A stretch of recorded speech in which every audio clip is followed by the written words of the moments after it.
actually very funny because he hates flying, which is why I'm sure she'll move up there. But he hates flying, so he's like, oh, and then he gets diverted because of a thunderstorm in Connecticut. Connecticut, yeah. What's the area called? Is it Hartford? Yeah. Hartford, yeah. So it gets sent, gets rerouted to New York, and so he's all frazzled, and then they've got to go and catch another plane, and then it's going to take them to Hartford. So without thinking, he walks through a door, realizes it's the wrong door, walks back again. He gets stopped by the security. They say, well, you can't walk through. He said, oh, I said, no. So they said, show us your ticket, because he said, I've got a ticket. They said, this is a ticket out of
currently sit 6 points off the final playoff spot in the Eastern Conference, with Ottawa Fury currently sitting in that place, 6 points clear. But Charlotte getting good news today, and that being that Ottawa lost.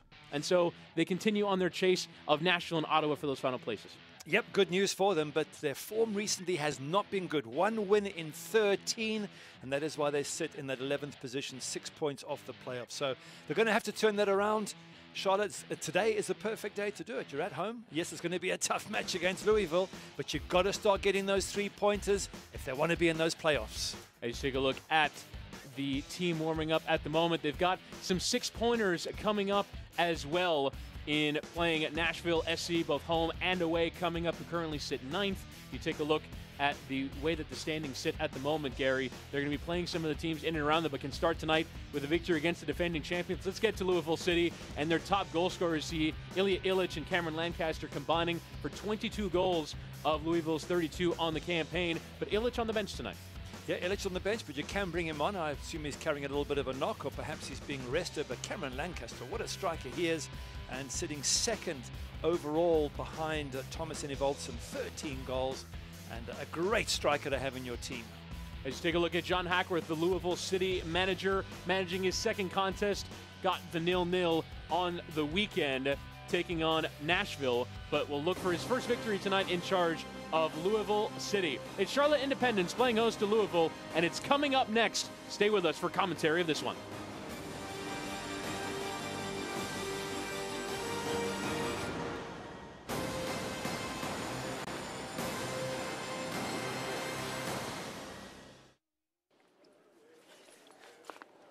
My card.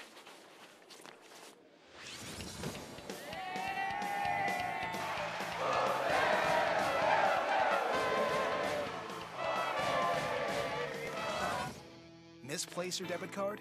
Turn it off with your app. Excuse me, my card, This one's gotta be yours, right? Yes. And turn it on when you find it.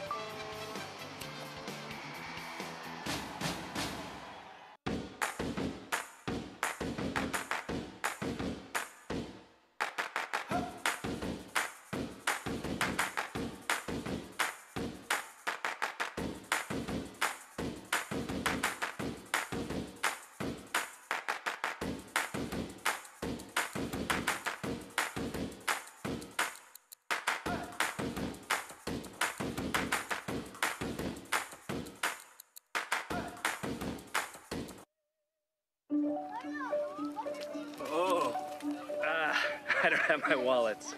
Perfect. You can send a digital payment. I don't have one of those payment apps. Perfect. You have a US-based bank account, right? I have Wells Fargo. Perfect. Then you should have Zelle. Perfect. Perfect. The #1 mobile banking app just got better. Does your coach use Zelle too? Of course. Another way we're building better every day.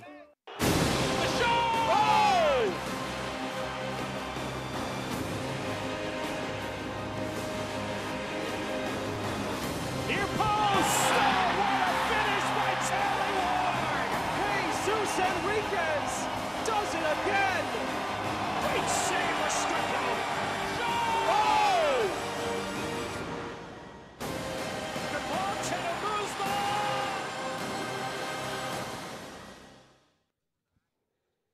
Welcome back to live coverage from the Sportsplex at Matthews. Chris Whittingham, Gary Bailey on commentary of this one. Charlotte Independence playing host to Louisville City. Charlotte on a poor run of form at the moment. They've won just once in the league in their last 13 matches. And let's get straight to our starting lineups. They're presented by Novant Health, beginning first with the hosts, Charlotte Independence. They make a couple of changes with Greg Jordan coming out of midfield. Kevon George gets inserted in there. Jorge Herrera also out due to injury, their top scorer, Gary. Yeah, big miss, so Jorge Herrera, but let's see how Kevon George can do there.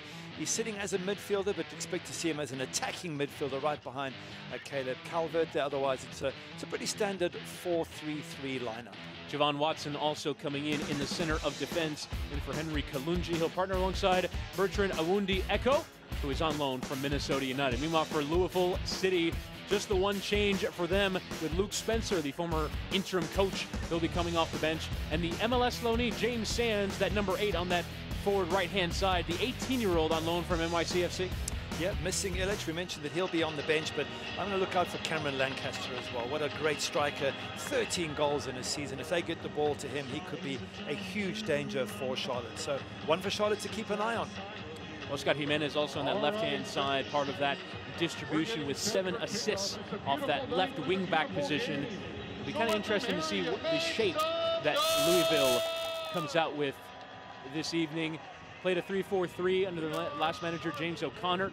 Kept that shape under the interim managers, but John Hackworth, the manager, telling us on our call that he was thinking about deploying it as a 4-3-3, but those plans not quite come off.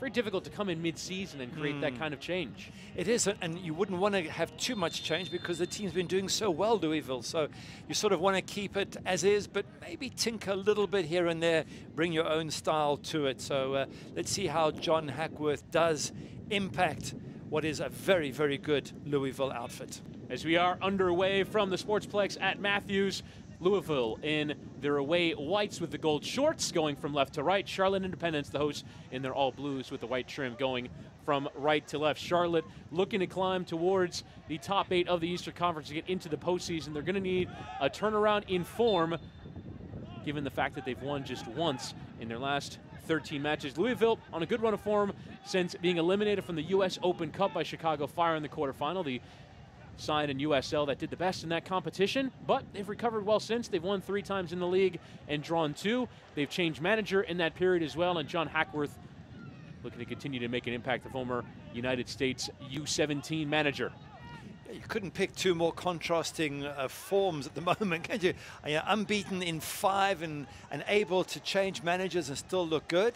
And for Charlotte, 1 win in 13. I mean, that's a really, really bad run of form. But the good news for Charlotte is if they turn it around, they still make the top 8, and then everything is possible. So for the Blues here today, a lot to play for. And for me, 3 points is an absolute must.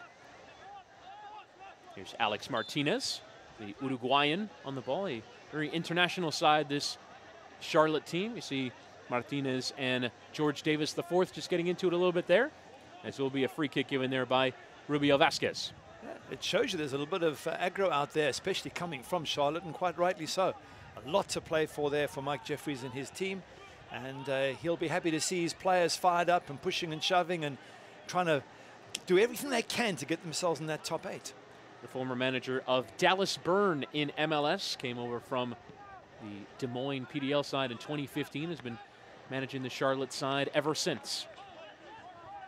Did actually lose his assistant manager during the season, Troy Lesesny, going off to manage and be the technical director of the new USL side in New Mexico. As you get a look there as well at John Hackworth, the United States under-17 coach for the last 4 years, also been an assistant in this interim period since the departure of Bruce Arena, while the United States has been under the tutelage of Dave Sarachan.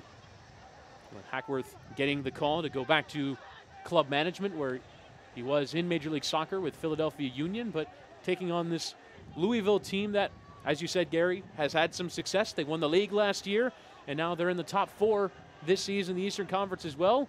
I feel like the message is I don't really want to tinker with it too much because it's been a successful formula. Sure, no, absolutely, but he does want to put his style on it and improve it a bit more if he can.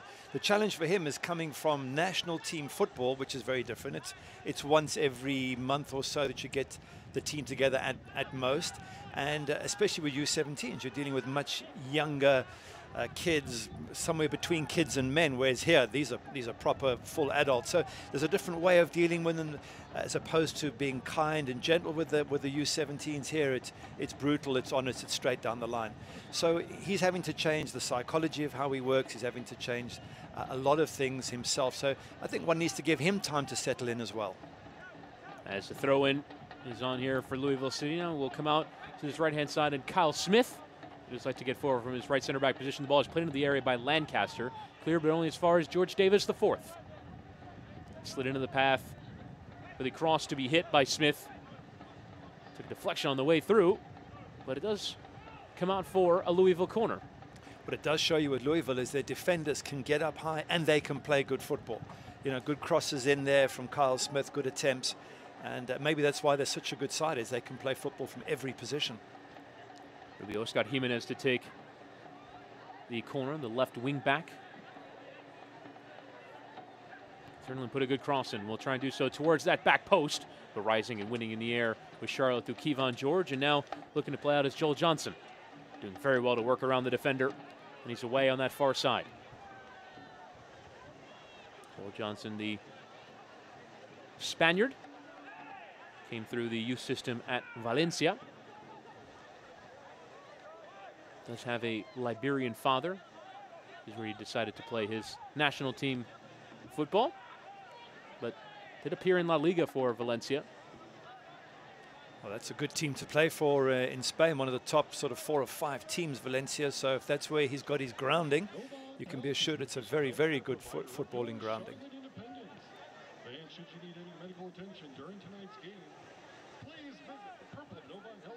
Here's Devin Speedy Williams and Smith.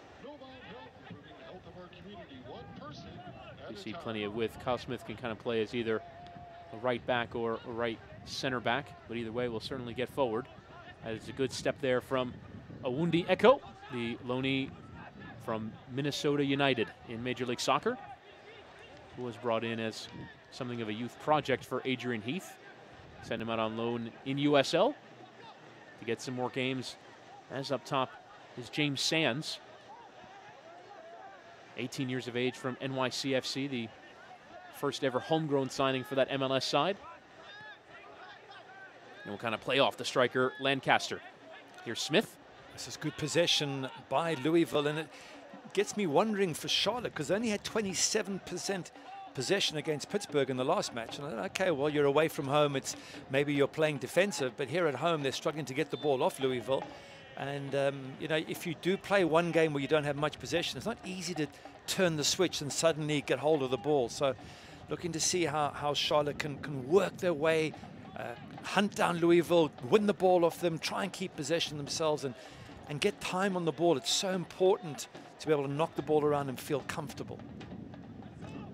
You mentioned backgrounds with pedigree. Cameron Lancaster very much representing that as well, coming through the academy under Harry Redknapp at Tottenham Hotspur. Wow, again, a fantastic upbringing. As the long ball is sent up and one in the air there by Calvert. Trying to win it is Martinez. And eventually going down under the challenge of Ian Ekra. And earning a free kick for Louisville. With Sands.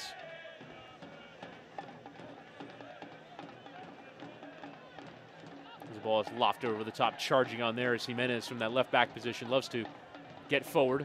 Try to slide it in the path of Niall McCabe. The ball intended for the Irishman was a bit off. Hits the referee in the end, sets up nicely here for Louisville. Interchange there on the edge of the area. Still on here for Speedy Williams. And Smith finding some space, trying to dink it over the top in the path of Lancaster, but I think he was expecting that there was another runner arriving. Good play from Louisville again, winning the ball, holding possession, good passing, finding players out wide, stretching the Charlotte defense. And you can see why they're champions. They're a really, really good outfit. It's going to be a tough match here for Charlotte today. They're really going to have to work hard to put Louisville under as much pressure as possible.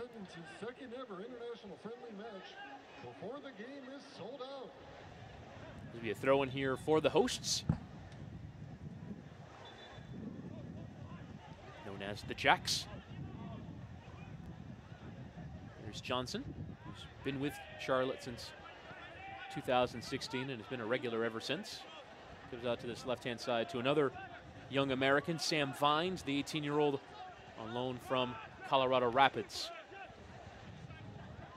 Charlotte having 4 MLS loanees in the squad. Ball is given away there as George Davis, the 4th, carries on his way.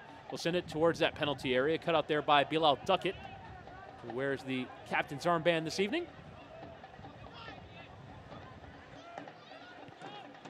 Only the regular right back, playing a little bit more like a right center back this evening. And Javon Watson stepping into the center of the park.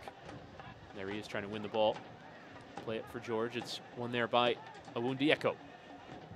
I just want to see how Charlotte here keep possession, play their way out. They've got to get time on the ball.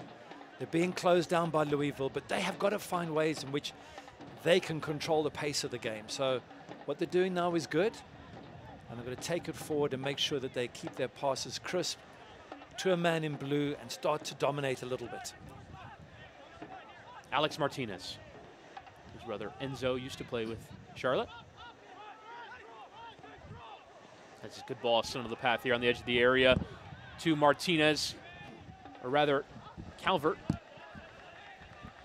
We'll come out here to this right-hand side for Joel Johnson. Challenge snapping in his direction.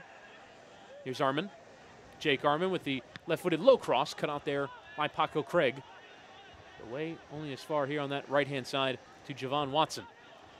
Well, we said, come on, Charlotte, play it nice and tight. They have done so far. They've managed to keep possession, create little chances. They look a lot more accomplished now, and it's a decent ball through. And it's Vines over the top to Ekra. Ekra peeling it back. The shot comes in.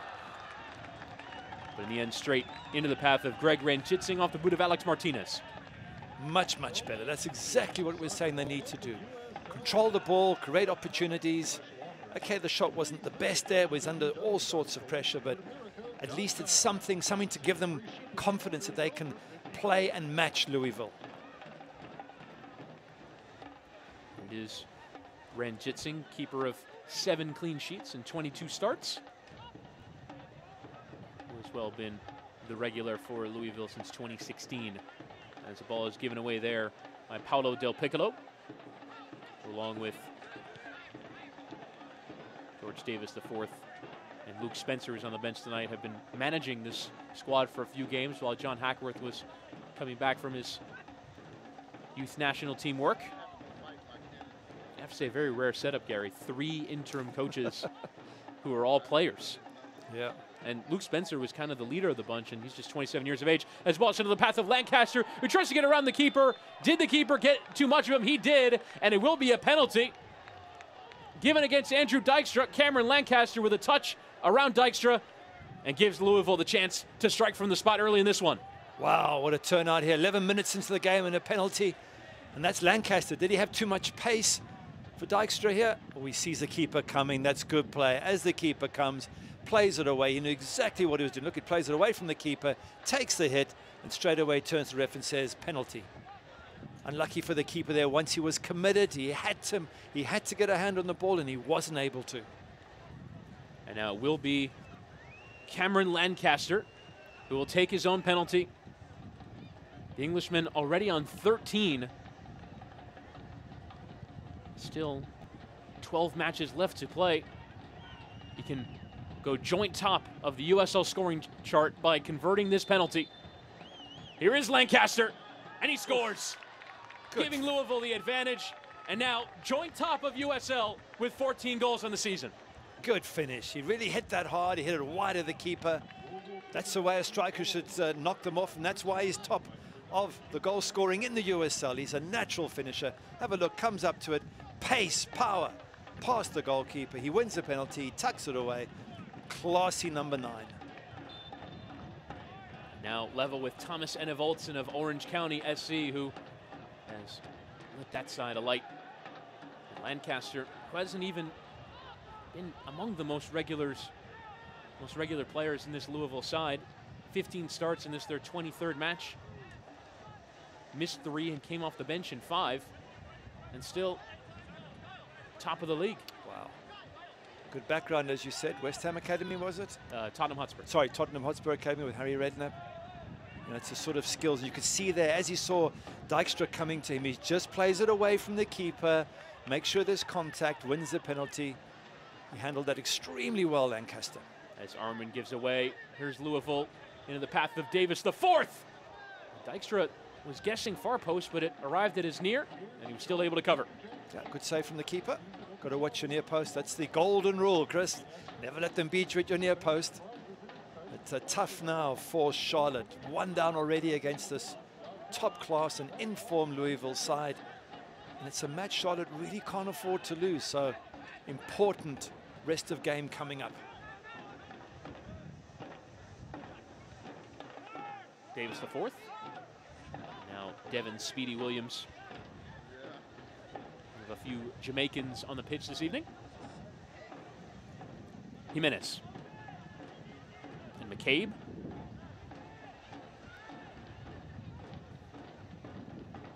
Came to the United States to play soccer at the collegiate level with Young Harris College. He's been with Louisville for 4 years. Davis IV putting it out of play off Martinez. Let's take a look at the appeal for the penalty. Seemed fairly straightforward, Gary. It is, yeah. If the keeper doesn't get a hand on the ball and you bring the striker down, then it's a definite penalty. But again, the real class of that was Lancaster played it away from the keeper as he saw Dykstra coming to make contact. Took it away from, it didn't allow the keeper to get the touch. That's what I'm saying. And it's a little bit of extra skill that is so special. And that's why he's a great number 9. Lovely ball there from Del Piccolo to play in Davis IV. Fullbacks getting forward plenty as the ball is crossed in towards McCabe, who takes it off the touch. Speedy Williams trying to flick on. Will settle here in the area. It is still towards Speedy Williams, but eventually dealt with there by Kevon George, who leaves it for Dykstra.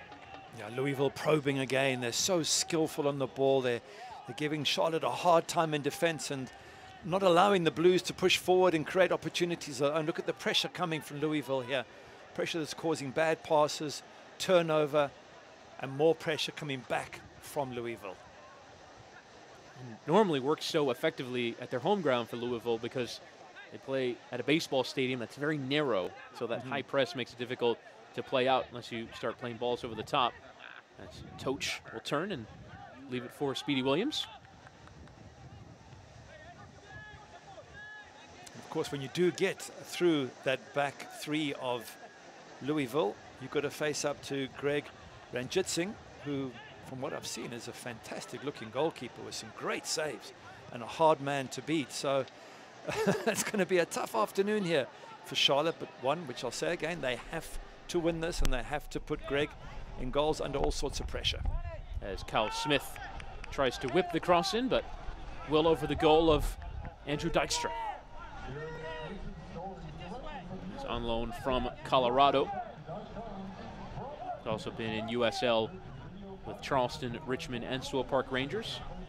A regular keeper of clean sheets at this level. 30 clean sheets in 84 matches. Well, ain't going to happen today. Well, unfortunately. Long gone at this point. Toch. Thing with the keeper, even if one goes in, you want to keep a clean sheet from that moment onwards. So his aim now, no more, keep it at 1 and hope his team can get themselves back in the match with a goal at the other end. Play a little bit better there, but eventually Awundi Echo giving away. Louisville, the league winners a year ago, and look to coach atop the Eastern Conference. They still have a chance. The live table currently into 3rd, but have games in hand on everyone above them at the moment. But will take some doing to catch FC Cincinnati, who lead again tonight by 2-0 over Atlanta United 2. And the live table would take them 9 points clear at the top of the Eastern Conference. Here's Calvert. I'm fine. Trying to play it infield. There's still some space there, and picking up there is Watson.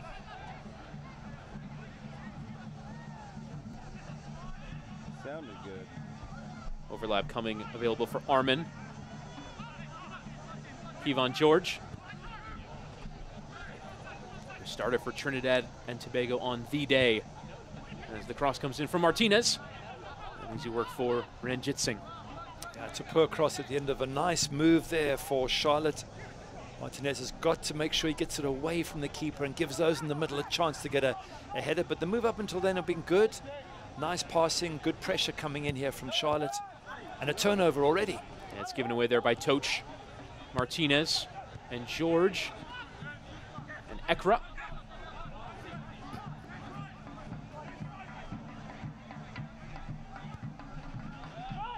Here is Ekra on the turn, the Frenchman, trying to get around the defender Toch, but making amends for his earlier mistake. And away by Kyle Smith. Copy. He's in the center of the field. Got the ball right now. Kevon George and Javon Watson, longtime MLS player after coming over from Jamaica. Does have 73 caps for his national side. Let's take a look here. Center of the park, just to coming together here. Welcome to professional soccer. Young James Sands taking a little extra there from Ian Ekra. Yeah, a little bit of an elbow up there, I think, but got away with it. Could be very, very careful going into a tackle and leaving a high elbow. But referee didn't see anything wrong with it. See the calmness on the ball from Sean Toch. Good score in Louisville's Open Cup run against St. Louis. Jimenez. Both of these teams coming in off 0-0 draws on the weekend. Charlotte away to Pittsburgh Riverhounds. Considering the circumstances, away against the team currently sitting second in the table and having a man sent off after an hour. An away point, not a bad result, but the manner in which they got it was not the prettiest. No, it wasn't. One shot on target the entire match, 27% possession. But, as you say, it's against a team way higher than them in the league table and down to 10 men. So they'll take it. But the problem is they're so far behind the top 8 that they need 3 points. 1 point is not going to be enough. It is away from home if you win your home games, which is why, again, today's match is so important. Good build up here from Louisville. Sands. Spray it out wide for Jimenez. It's a lovely ball from the 18-year-old. Del Piccolo.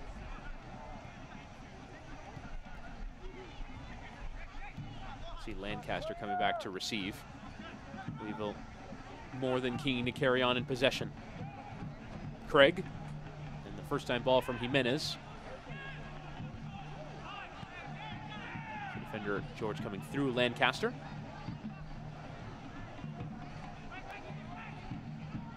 Del Piccolo.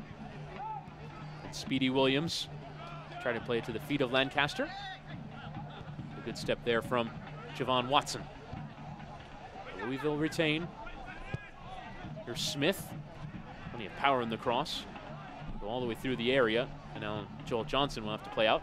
And he does here through Jake Arman. I'm going to say Charlotte get possession, but they're giving it away too quickly. And that's the problem. It's mostly Louisville on the ball.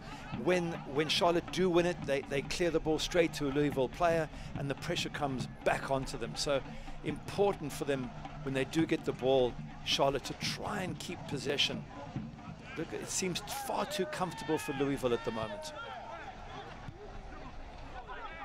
First time ball on the path of Speedy Williams, but just a bit too much pace on it. Now Charlotte looking to counter, but a good step there from Craig. Ekra thought it was just going to run onto him, but the central defender stepping well. Davis, the fourth, with the cross. Dealt with there by Bilal Duckett. Over 100 appearances for Charlotte Independence for Duckett, who with that earns the armband. Mike Jeffries giving him credit for establishing the culture of this club.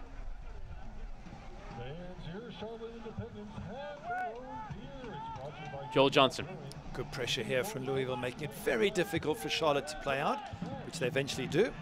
It's a good ball there in the path of Martinez, who sprays it out wide towards the overlapping Sam Vines, but a bit too far in front of the young left back.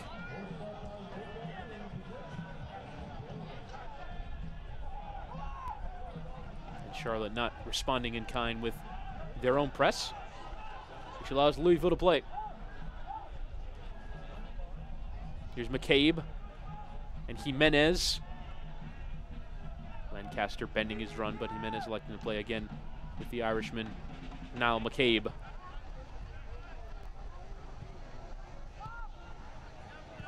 Sands. First ever homegrown signing from the Youth Academy of NYCFC.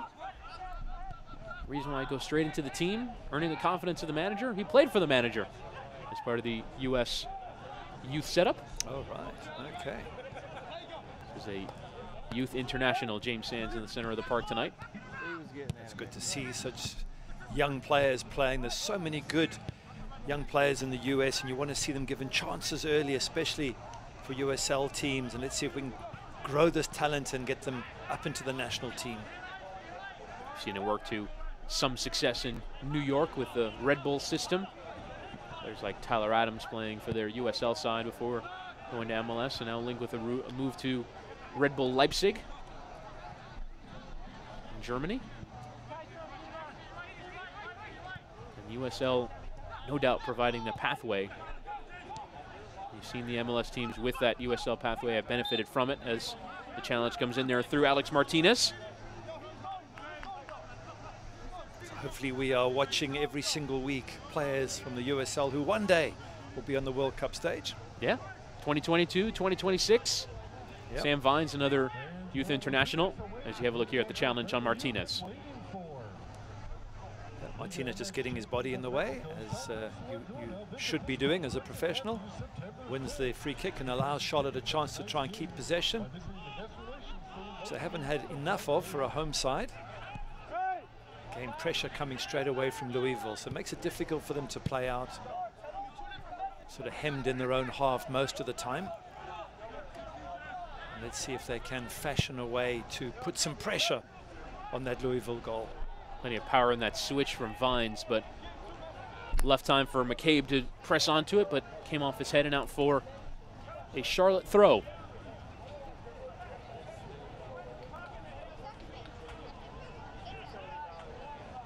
At least Charlotte can if they look at the records, they don't have good records in terms of wins in the last 13, just the one, but against Louisville it's 2-0-1.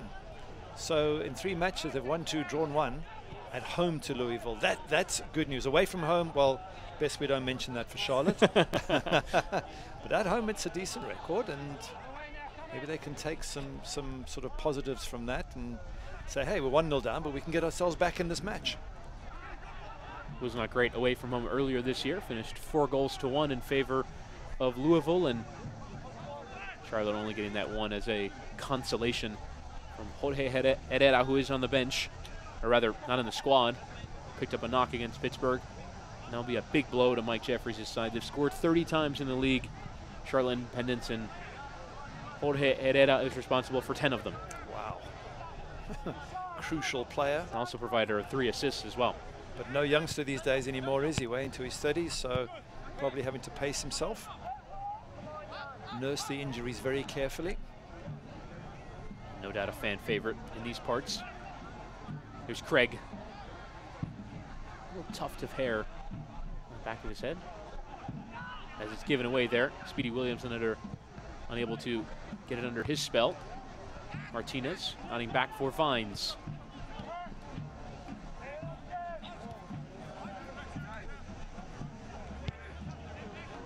Ball from the right of Vines, and carrying on his way here is Ekra. Here's Ian Ekra, and a couple of challenges snapping into him, and it will be a free kick here for Charlotte in a fairly dangerous area. Yep, certainly is. Expect to see something decent here. Make Greg Ranjitsingh work in goals. That's the idea of set pieces around the goal. The referee just saying, listen to my whistle. We'll tell you when you can take the free kick. Does well here. Gets his body in front and just tempts the player to tackle him from behind. That's a clever play. Now the conversations begin over who to take it. Martinez looks to be lining it up.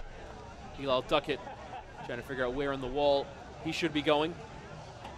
Yeah, the two blue shirts, Chris, sorry to interrupt, the 2 blue shirts trying to block Greg's view of the shot, make it more difficult for the keeper. It looks like it will be the Uruguayan to strike. Actually, it won't be. It'll be off the left. Ranjitsingh palming it into the air, and in the end settling it. Yeah, comfortable save for the goalkeeper in the end.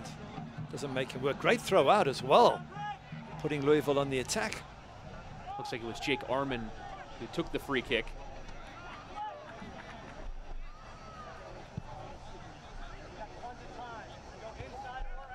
Kyle Smith.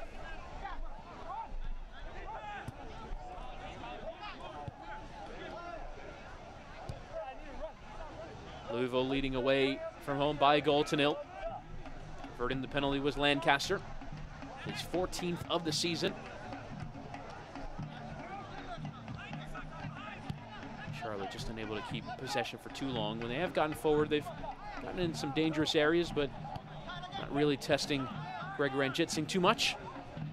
Here's Smith with a lovely touch around the defensive Watson, plays in the feet of Lancaster. Lancaster on the turn, makes it 2. He's got his brace, and Cameron Lancaster now leads the USL scoring charts. He's got 15, and he's given Louisville City a 2-0 lead away from home. Absolutely brilliant strike, a wonderful setup from Kyle Smith. Lancaster turns on the edge of the box, allowed to turn, allowed to get the shot in, but what a great finish.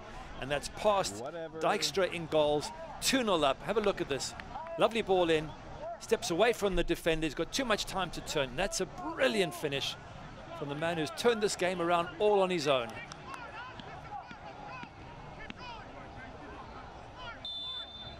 Have a look at that touch.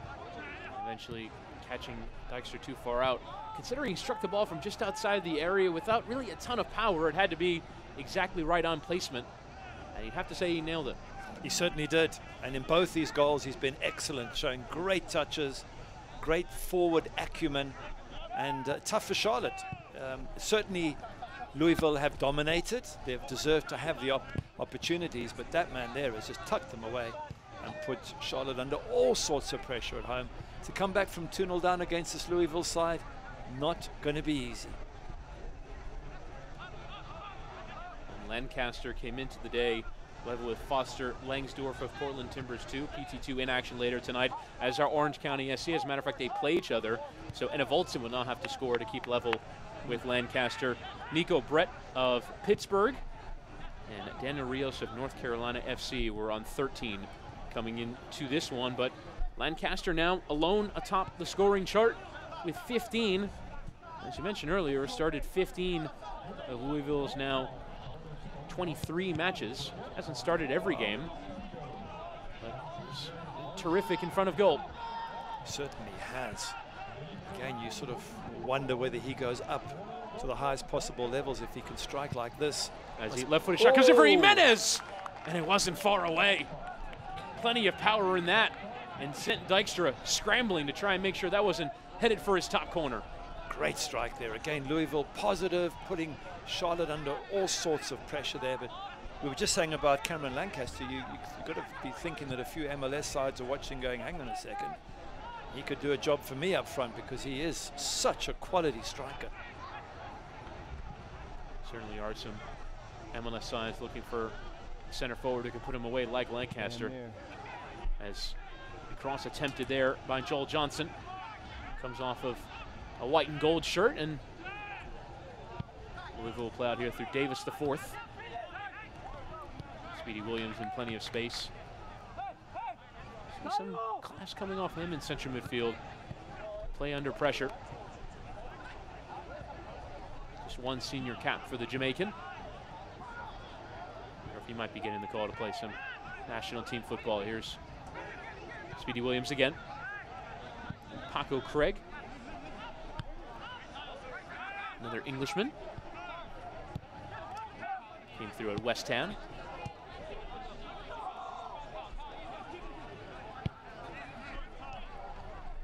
Too comfortable, isn't it, for Louisville? If you're a Charlotte fan, you're thinking we're 2-0 down, we have to win this game, we're at home. And all we're doing is watching Louisville play. Very, very frustrating. And, you know, we've seen one or two lads in blue just kick out and push now, because as a player you've got to feel extremely frustrated and annoyed and upset, and because you know how big a game this is and you want to do well. Look at this, they're carving holes through them everywhere. The first time ball in the path of Davis the fourth, who just tried to hit the cross first time. Will come out the other side to Jimenez. He'll try and win the header for McCabe, and he does. Charlotte not just without a header tonight, as the cross is sent towards Lancaster, who now feel like he's on a hat trick. First time ball from Del Piccolo. It's a lovely 1-2 for Jimenez, who will turn and play it in the path as the first time shot comes in from Speedy Williams. Hit it off his own foot. He's coming forward. There was McCabe. Jimenez. Louisville just so comfortable at the moment. Even first time balls that look a bit wayward like that one from Del Piccolo find their intended targets. You've got to be worried if you're Mike Jeffries, the coach for Charlotte. What do you do? The players are putting in a shift. You can't say they're not trying, but they're just not getting anywhere near the ball. It's way too comfortable for Louisville. They're 2-0 up through two great strikes or two great efforts from Cameron Lancaster. And as a coach, you're thinking, well, I've got to turn it around, but what do I do? Trying to flick on there was Cal Smith, but didn't quite come off for him. So Charlotte will have a chance to keep a bit of possession, but you can almost wonder if they've run themselves ragged at this point, just trying to chase Louisville. Yeah, very impressed with Louisville. Their comfort levels on the ball are amazing. They find each other easily. They play out well from the back. They've got Lancaster up front who punishes you at any opportunity. This is a side that no wonder they're champions from last season, and they can go on and still do some great things this season. You know, once the top 8's finished, they can go on from there and win it, because, wow, they are a super outfit, Louisville. And Louisville also managing to keep a lot of their squad together. Don't see that too often in USL with the whole team coming back. It has at times led to a little bit of thinness of squad.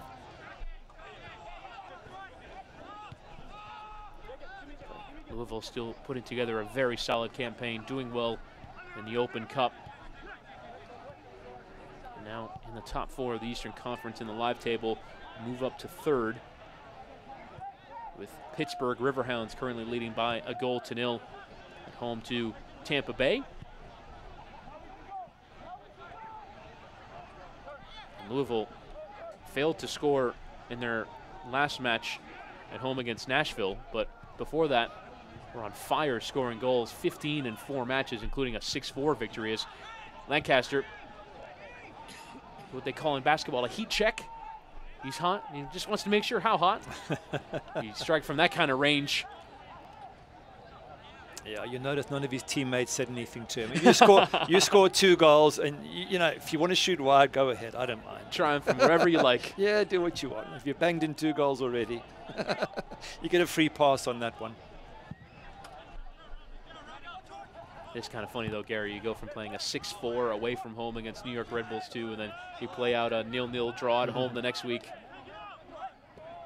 Football's a funny game that way. It is. It's surprising to think that Louisville wouldn't score, because the way they play, they're such a good quality side that you would think they would create a whole ton of chances. But as you say, every game is a different one. And every half is a different half. And although Charlotte have not had things go their way in the first half, they've got to finish this off positively and try and come out second half and turn it around, because no points here tonight for them, and suddenly making the top 8 becomes an even more difficult task. So have Charlotte got it in them to still come back in this game? And for the record, it's not just Jorge Herrera who's missing tonight in this starting squad. You have Cordell Cato, the Trinidad and Tobago international, who has been a positive influence in this team, scoring 8 times this year. He's been coming back from an ankle injury. He's on the bench tonight. And Ayman Zayed as well, the Irish-Libyan, on the bench. He's got 4 goals on the season, so not a ton of goals in this side. Yeah, I mean, look, yes, there's injuries, there's players missing, but isn't that true of almost every team in the USL over the course of the season? It's a long, hard season. It's a season in which you are going to be rotating players. And it's about the strength and depth. It's about how those players come off the bench, or who start for you. Can they produce the goods? And for Charlotte this season, it hasn't been, which is surprising, because Mike Jeffries, last 2 seasons, finishing in 5th and in the players. So for him, it must be an awkward moment, one he hasn't experienced before, certainly not in the last few years. And can't be a comfortable feeling for the coach. Of the players in the team tonight, only 5 goals between them. Wow. This is game number 24 as well. Well, if they were hoping for a 0-0 going into the final minutes and to scrape it, that possibility's gone. They've now got to score 3 times to win. Yeah. So you'd imagine we'll see Cordell Cato and Ayman Zayed, if they're available, fairly soon into the second half, to try and change things a little bit. Yep. You have to do that as a coach. You've got to just do something different. If you're 2-0 down at home, I'm sure the sort of half-time or early second half, the coach will make a few changes and say, come on, let's have a go. Let's at least go down fighting. Let's do something positive and give the fans something to shout for. Now a bit of pressure coming in. Sam Vines trying to win the ball back. The ball is eventually cleared and away for the throw. Good pressure there from Caleb Calvert, forcing Sean Toach to just put the ball out of play. Yeah, play safe, don't take any risks. I've rarely seen Louisville in any trouble there, just for a little moment. A moment's hesitation, and they've sorted it out, and I guess they'll be back to being tight and giving Charlotte. Yep, there you go. Possession lost already. That's the way Louisville do it. They put so much pressure on Charlotte. They're not giving Charlotte any time to settle on the ball. I heard they were making it too.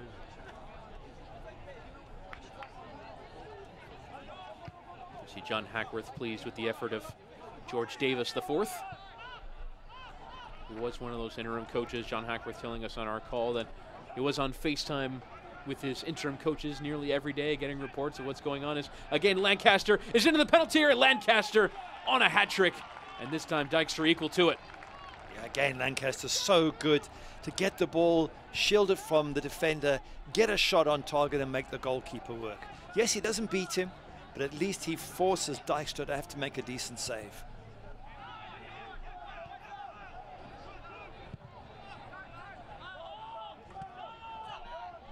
Vines. Taken down there by Martinez. He'll carry on his way.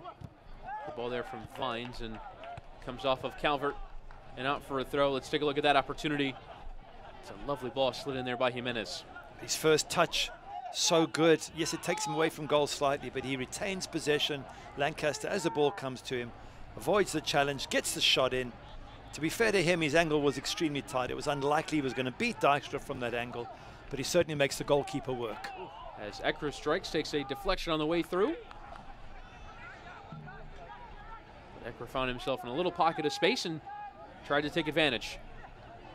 And if we compare goalkeepers, Dykstra's had to make a few good saves, seen two go past him in the back of the net, and Ranjit Singh has virtually had nothing to do.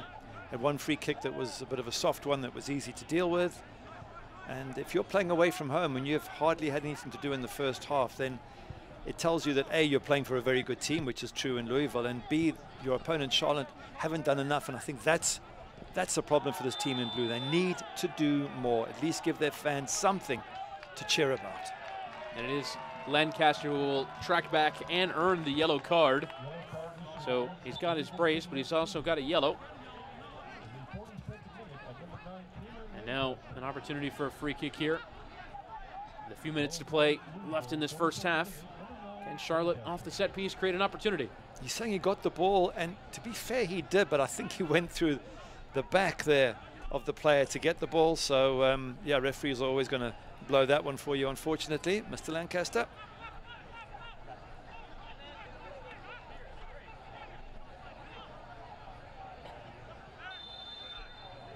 As a free kick will come in. It's a decent one, some power on it. And the header away will fall to George.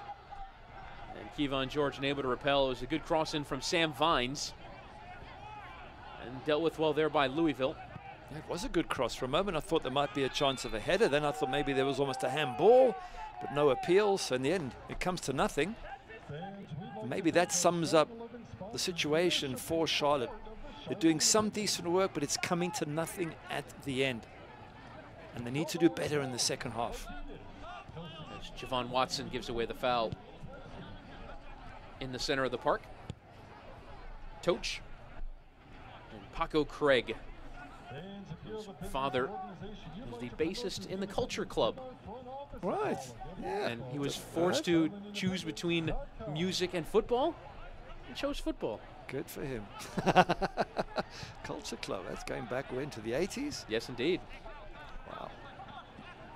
Del Piccolo playing back. Toch. And a good step there, but just booted up the pitch there by Watson. See, there again's an example. Watson wins the ball, but just boots it clear. Is it possible for Charlotte to win the ball and try and knock it to one of their own players? It's something they haven't really been able to do in the first half. Toch playing in Jimenez. Lancaster coming back to have a touch of the ball.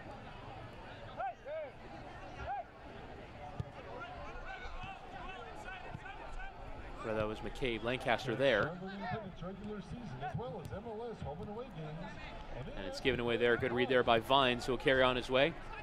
The young American with some good work there. George, and he gives away an opportunity here through Speedy Williams. No white shirts joining him in the attack. Now Davis the fourth flying forward. Here's Davis the fourth. Flashed it across the face of goal, but Del Piccolo not arriving. It was good work there from Davis the fourth. Certainly was good work from him and all the others. Winning the ball in midfield, they pressurized Charlotte. They got the turnover, they pounced straight away, nearly got a shot on target. It's what they have done so well, Louisville, this pressure that has forced the turnover time and time again. Jake Arman taken off it well there by the young James Sands. Earns Louisville a throw-in. Just wondering what Mike Jeffrey's halftime talk's going to be, but it's got to be about Charlotte getting stuck in. It's got to be about them winning more tackles, winning the ball, and forcing Louisville on the back foot. They haven't done enough of this first half, and they need to turn it around with a better effort second half. So I think it's going to be a tough locker room to be in at halftime, that Charlotte locker room, but it's got to be done. So we are done with 45 minutes, and we'll have either 10 or 1 minute to be added on. I imagine it's more likely to be 1. As charging on there through the center of the park is Watson. Will play it out wide for Arman. It was a good run there by Watson, but to no avail. Sent in by Johnson. Headed away by Toch. Taken off the chest there by McCabe, and eventually Sinclair by Jimenez. Decent attacking spell on, though, for Charlotte Independence. And Duckett. Just to come all the way back. It seemed like that chance is gone. Vine's hitting with plenty of power. A good ball in the feet of Ian Ekra on the turn. Ekra with a dummy there from Calvert. And no one on the other side of it. It's good build-up play. And that will just about do it for this first half. Louisville City away from home, lead by 2-0 at the Sportsplex at Matthews. Cameron Lancaster, the inspiration. He's got goals number 14 from the spot and number 15 from the edge of the penalty area. He's now top of the USL scoring chart. Let's take a look at the goals here as we take you to break. We'll come back with the halftime show coming up here. First half highlights and stats. Cameron Lancaster has the champions 2-0 up away from home.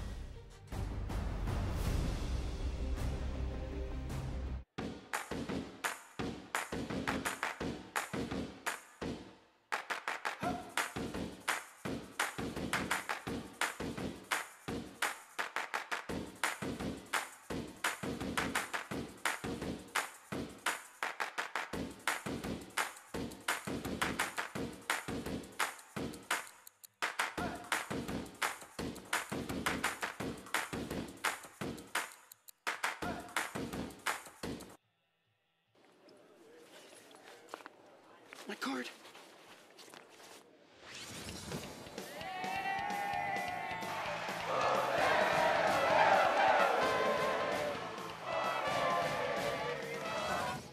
Misplace your debit card? Turn it off with your app. Excuse me, my card. This one's gotta be yours, right? Yes. And turn it on when you find it.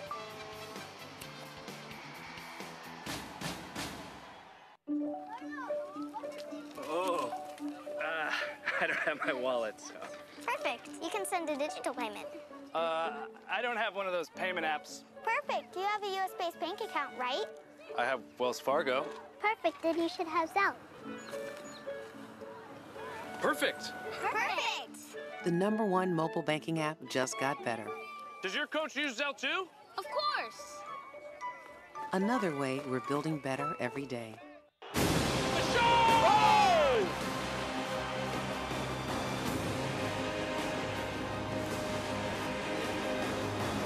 Near post! Oh, what a finish by Charlie Ward! Jesus Enriquez does it again! Great save for Strippo! Oh! The ball to Louisville!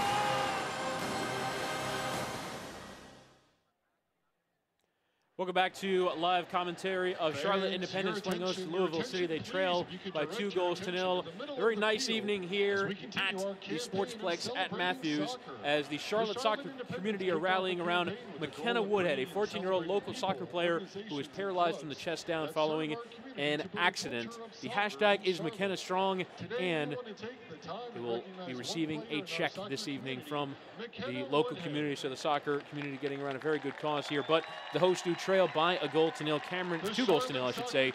Cameron Lancaster with a brace in the first half and had an opportunity for his hat trick as well. As we take a look now at the Eastern Conference standings, the live table not kind to Charlotte Independence at the moment. They do get a decent result from elsewhere in USL with Ottawa Fury losing today, but Charlotte would be 6 points off them with only one game in hand. They're going to need to turn this around in the second half. Yeah, and at least show their fans that they can do. By the way, well done to everyone who raised money for that poor child who was hurt. Great to see the community come together and help out there. But yeah, massive for Charlotte to at least show their fans and their coach and each other that they can fight back, that there's still life in this team and they can still maybe make the top 8. 45 minutes at home, no reason why you can't turn it around. But some difficult matches coming up. Yeah, you have 3 here at the Sportsplex at Matthews, but against Nashville, who currently sit 9th in the table. That'll very much be a 6-pointer, as will the game against New York Red Bulls 2, who sit 7th right now in the Eastern Conference. A lot of the teams that they're trying to chase, they play, but if they're not within striking distance, they can't take advantage of those matches. That's a problem. 3 points dropped today, and they're further behind. They've got a bigger distance. It means they have to start winning 4 out of the next 5 or something. It puts you under huge pressure. But having said that, and to be fair to Charlotte, Louisville have played so well, and sometimes you come up with against a team that is just a class above you, and you just can't find a way around it. That's the pressure on Mike Jeffries. What do you do? What changes do you make? How do you get your team back in this game? Charlotte Independence trailing by 2-0 to a brace from Cameron Lancaster. You're watching the USL.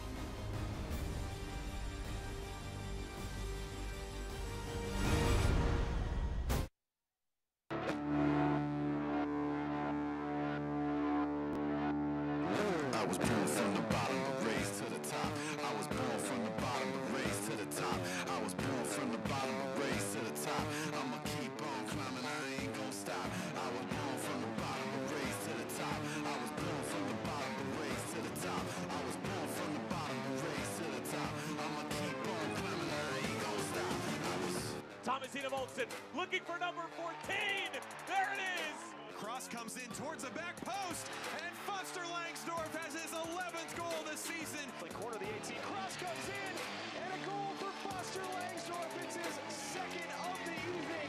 Into the box, a strike, and a goal. Christian Valesky. Guess who? Again, Valesky with his 2nd. Slides it across, Michael Seaton.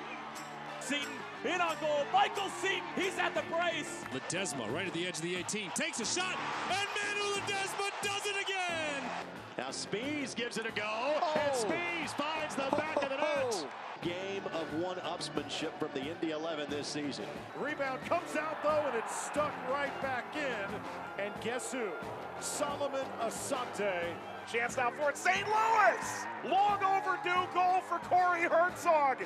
Here's Carl Howarth, and the shot, and it is 1-0 Ottawa Fury FC. Grisette Lazane to strike. It hits the frame of the goal and goes in. Laid off to the path of Barry, he's onside, and he fires it home. It'll be Gordon to strike with his right boot, hits it, and puts it in the back of the net. To Velasquez, he'll take a crack through distance, and a goal! Chandler Hoffman redirects it for the goal. Here's another opportunity, Dixon shot, and a score. Back to Corbin Bone. Bone inside of the 18, buries it in the back of the net. Still Belmar, now into the area, Carlson Belmar.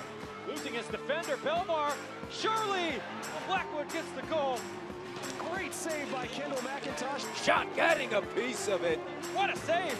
Great stop by Dykstra. Oh, what a save by Vaughn Williams. Cardoni with an impressive save. A brilliant save.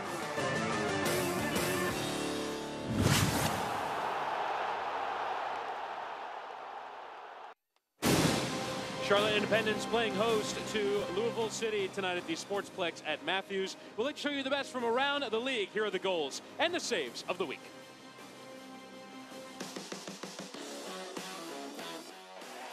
Cantella can't control it. Ledesma right at the edge of the 18. Takes a shot, and Manu Ledesma does it again!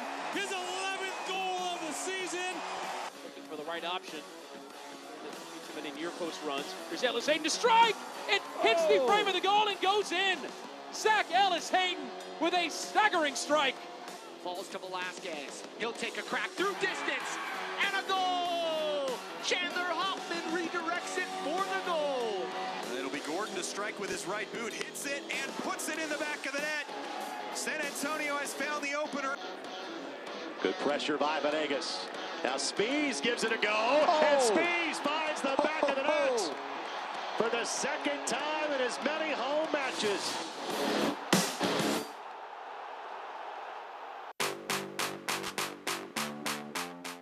Will send the cross in towards a penalty spot. Williamson wins the header, and Cardoni with an impressive save to keep the scoreline level.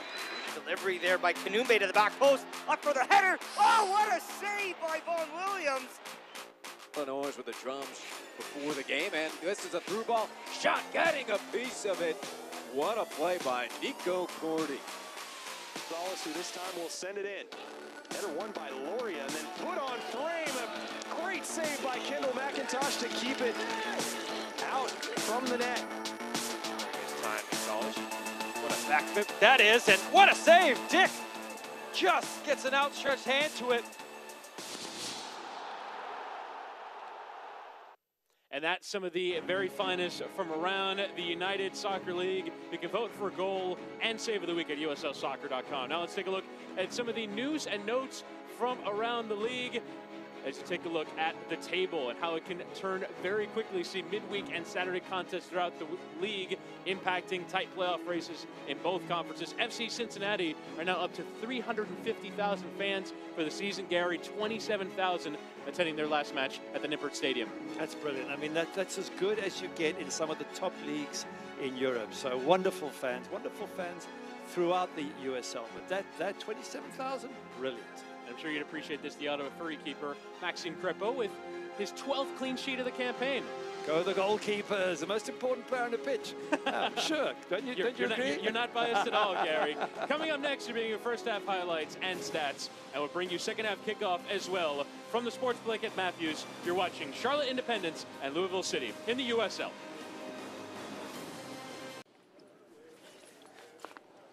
Tarjeta.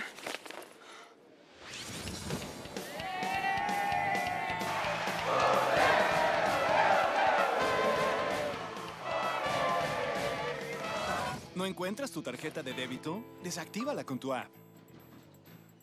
Disculpa, estoy buscando mi tarjeta. Esta es la tuya, ¿cierto? Sí. Y cuando la encuentres, vuélvela a activar.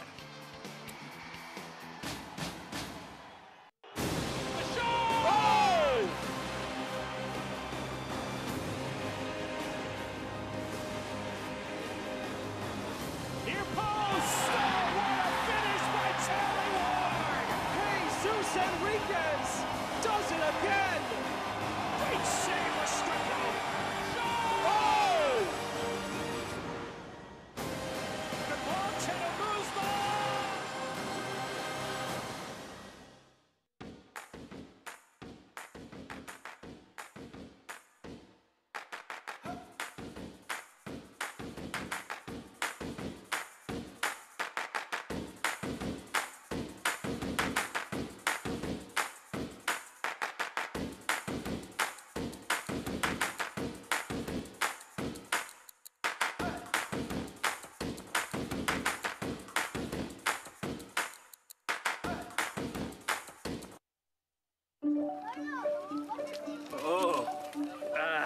I don't have my wallet, so.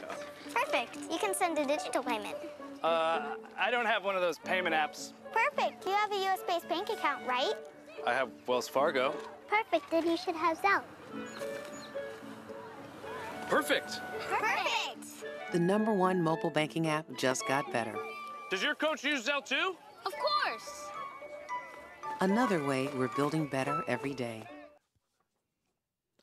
Welcome back to live coverage of Charlotte Independence playing host to Louisville City in Eastern Conference League play. Louisville getting the 2 goals, courtesy of Cameron Lancaster. Let's bring you to our first half highlights, show you the goals, show you the chances from either of these two teams. Louisville very much the dominant side in this first half. Here's the first opportunity. Cameron Lancaster taken down in the area by Andrew Dykstra. It's a great ball through, but Cameron Lancaster once again takes it away from Dykstra and tempts the keeper to going for him, waits for the contact, and then it's a definite penalty. No question about it. Doesn't he tuck this one away? Smacks it there past the goalkeeper's left arm, gives the goalkeeper absolutely no chance. By the time he guessed, it was well past him. Cameron Lancaster from the spot, scoring the first one, making it 14 on the season. Here would be the first decent opportunity for Charlotte Independence. It was Jake Arman on the strike. Yeah, it doesn't really trouble Greg too much in goals there. It's a decent effort, but not good enough to give the keeper much to worry about. And this, how about this for a great turn? A ball in from Kyle Smith, and he's allowed a turn here. Lancaster have a go and sticks it through the defender's legs, past the goalkeeper for his second. That is just brilliant forward play. You'd have to say Bertrand Awundi Echo could do a little bit better there in terms of closing out a lethal goal scorer like Cameron Lancaster. And here would be Oscar Jimenez from a long way out. That's a good, very, very good strike, but just over the crossbar, had the goalkeeper scrambling. Absolutely flying at a speed it was. Another opportunity here for Louisville. This was opportunity for Lancaster's hat trick. He takes the ball great. Lancaster first touch is good. Just cuts down his angle a touch, but he makes the goalkeeper work. And if you look at the stats, Louisville 7 shots, 4 on target, much more possession, over the 60% mark, and it really has been a dominant performance by the champions. But it's only half time, and Charlotte Independence have 45 minutes in which to turn this around. And Louisville with the possession well in their favor. It almost looked like more at times in that first half, or as comfortably as they were pinging passes among one of the more classy sides you can regularly see in USLs. We're just about ready to get started here in this second half. Chris Whittingham alongside Gary Bailey, the former Manchester United goalkeeper, for commentary of this one, as our referee, Rubiel Vasquez, gets us started in this second half. Louisville City going from right to left in this second half, wearing their away whites with the gold trim and shorts. Charlotte going from left to right in the blues with the right trim. Cameron Lancaster getting goals number 14 and 15 in the first half. Have the champions leading by 2-0. That'll look to play out from a fairly tight area. No sign of a halftime change from either of these two teams. Well, one there in the center of the park by Javon Watson. You probably find that Mike Jeffries for Charlotte will just give his team sort of 5 or 10 minutes to try and get themselves back in this match, to try and dominate. And if he doesn't get the response he wants, then I think you might start to see the changes, unless he's made changes already. Yes, we have received word that there was a change. The young Zambian, Utaya Mwapi, coming on.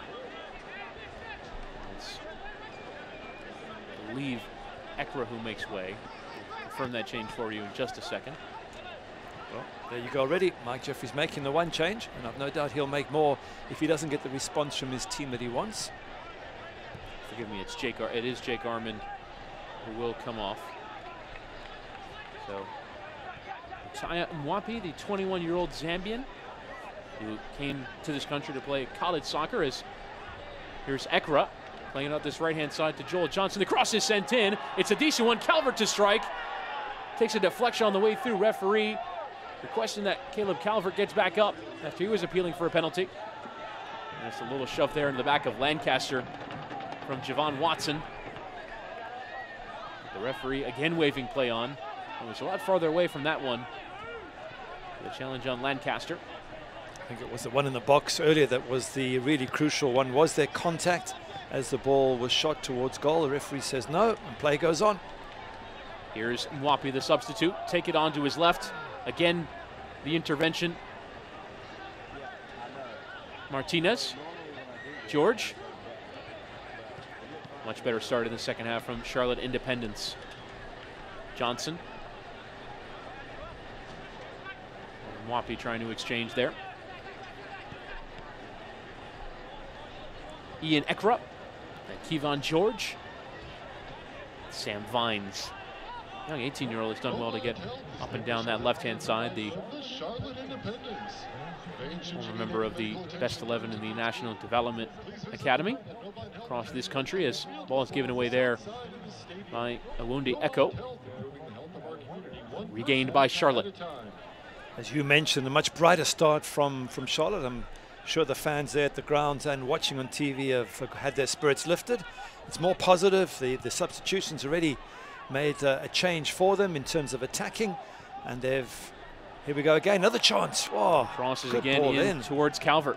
Yeah, it's a great ball in. So yeah, totally different Charlotte in the first few minutes of the second half. And the only question is, can they keep it going? Can they press Louisville in their own half, win possession, and put Louisville under the same pressure that Charlotte were under in the first half? Calvert now getting into more threatening areas. Another MLS loanee from Colorado Rapids. Charlotte and Colorado having that relationship that has seen 4 players come into the Charlotte team. It's a good ball played into the path of Lancaster, who on the turn will strike towards goal. And for a moment, it looked like it was going to be a show-stopping hat trick. But Dykstra well behind it. He's good, Lancaster. I'm not so sure he's that good. Absolutely brilliant. I don't think Messi would have tried that from all of 30 yards on the turn, but it shows you how confident. Oh, bad ball back. Oh, and threatening there. Wow. Where Louisville threw Del Piccolo, and Dykstra had to be alert to it. He did. That's some poor play and risky play from Charlotte at the back there. But we're just saying Lancaster certainly is confident, and why wouldn't he be after scoring 2 goals in this match already? Johnson. Again, the cross in. Some more joy down that right-hand side for Charlotte in this second half. Johnson getting some good crosses in, and now under the pressure. Louisville giving away. You just see Charlotte packing a few more numbers forward, creating some tight spaces. Yeah, go Charlotte. They're doing exactly what Louisville did to them, putting them under pressure, winning the ball, turning it over in the offensive third. But if we go back here, Lancaster, this is a great bit of skill. Here's the nice sort of back heel skill, but wow, it takes a bit of confidence. Got to be a good shot to beat the keeper. Now this is where it could have all gone pear-shaped. Such bad play at the back there from Javon Watson, and Dykstra bailing him out of trouble there. But don't take risks, Charlotte. You're 2-0 down. You can't afford to go 3-0 down. And also you'd have to say Dykstra putting him under pressure by giving him the ball. True. Kind of tight area. But I never blame the goalkeeper though, Chris, you know that. As the cross comes in from Joel Johnson, spoken like a former goalkeeper yourself. On this left-hand side, Martinez, lovely turn, getting around the defender. Can he get the right cross in? It's lofted towards that back post. Arriving there was Mwapi, and at the very least, Charlotte Independence have won themselves their first Chick-fil-A corner of the match.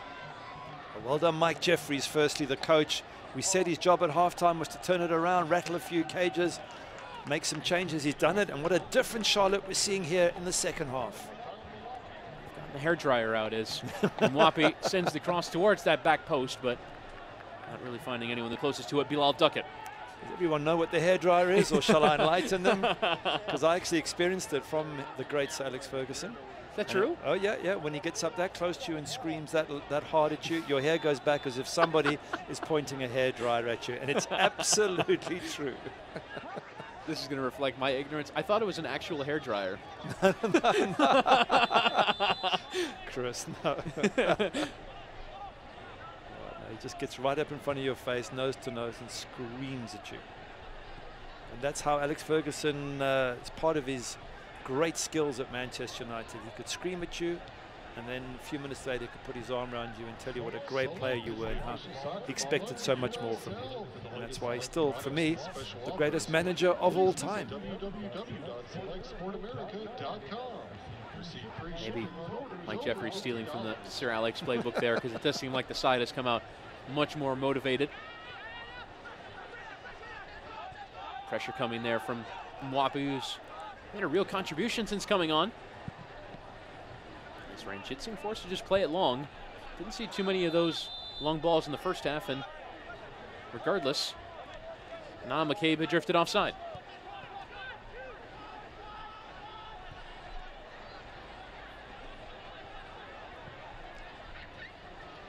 sent down the line towards Alex Martinez, the Uruguayan. Moved to this country from Uruguay, age 9. Played college soccer nearby at NC State. There's opportunities on here for Louisville City, but it's given away there. I believe on the charge there was Speedy Williams, who looks to have changed boots at halftime. No, because the bright orange was the way that I picked him out. Del Piccolo sliding into the path of McCabe. Here's McCabe for 3, and it's well saved there by Dykstra, down to his left and making sure to get a handle on that rebound.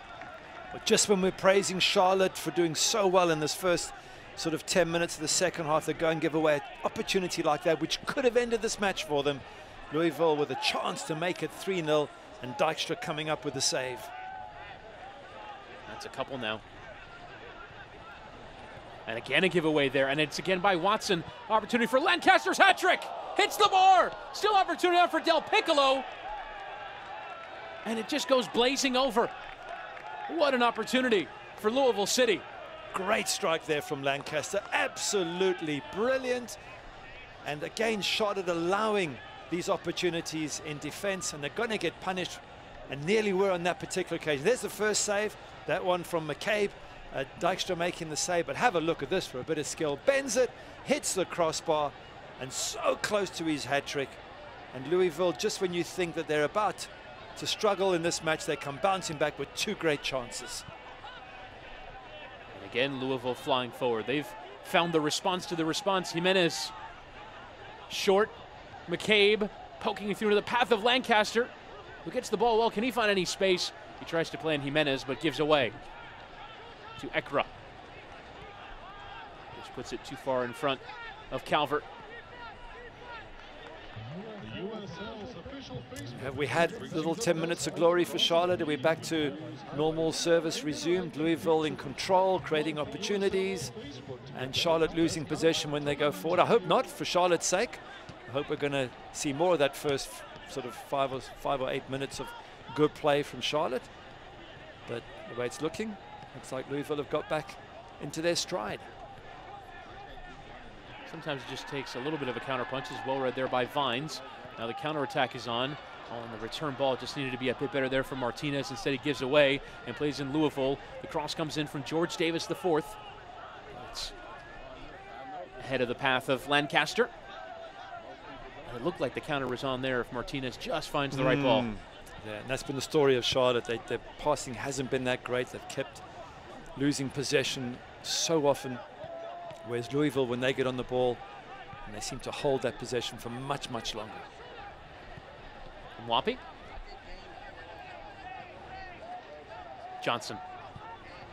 Little flick there, but it's a good ball into the path of Martinez. He'll leave it out here for Vines, who'll lift the cross towards Calvert. Good low on there by Craig. And you just thought that Martinez picked the wrong ball. Yeah, happens too often for Charlotte here, that they don't get that crucial ball, the one that really hurts, the dagger through the middle. Let's see what they can do now.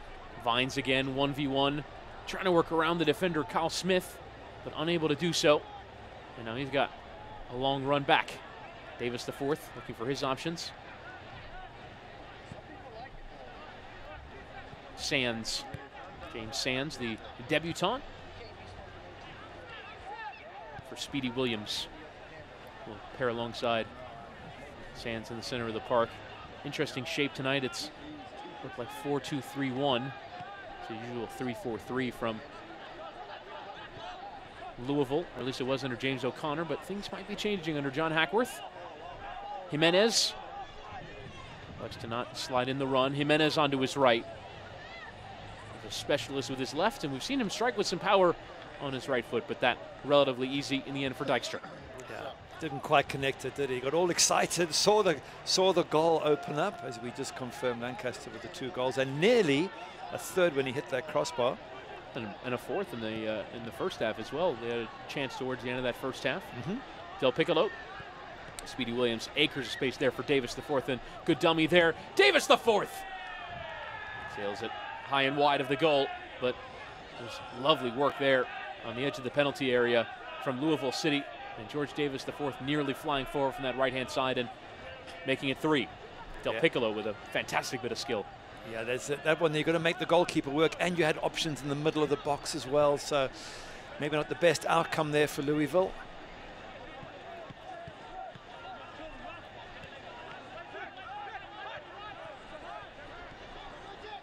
Nice flick there from Charlotte. It's time for Martinez.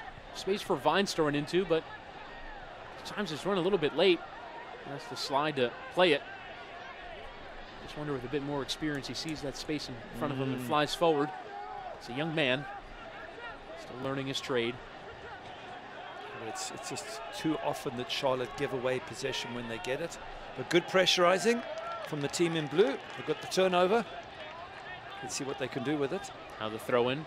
Johnson going to play it with Calvert. Just looking for any runners. Instead leaves it out wide here with Martinez. Here's Alex Martinez. Trying to cut it on to this right-hand side for Ekra. On the turn, the challenge comes in from Speedy Williams. Johnson hit the cross. It comes all the way through to Calvert.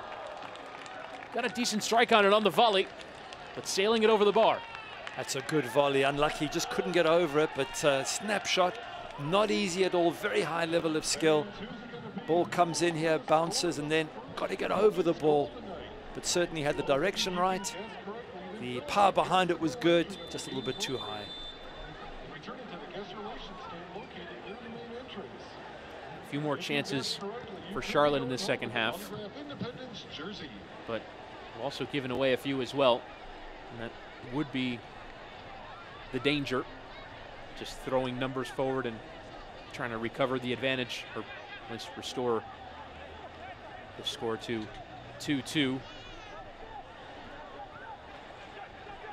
They're going to press on and try and get a result here. They desperately need it. They want to climb towards the playoff places. Lancaster able to get the better of Watson. Now trying to get the better of Awundi Echo as well, but well read there by the Cameroonian.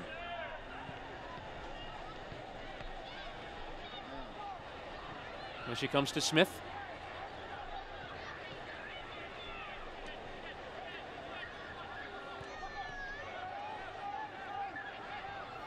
Shantoch. Speedy Williams. And eventually put out of play. Must be a injury away from the ball if Paco Craig's going to put the ball out of play like that. And there it is on that far side. It is Lancaster who has gone down. That's a worrying sight for Louisville fans. You don't want to miss the man who's now the top goal scorer in the USL. I think he's just grabbing the back of his hamstring on his left leg. And I believe the trainer also has signaled for a substitution as well. You'd have to imagine that it'll be Luke Spencer who will come on as a like-for-like replacement. But John Hackworth will not like seeing the league's leading goal scorer picking up a knock towards the end of the season. No, not at all. Wow. It's a bad one. They certainly threaten their playoff run as you take a look there at John Hackworth's last few years.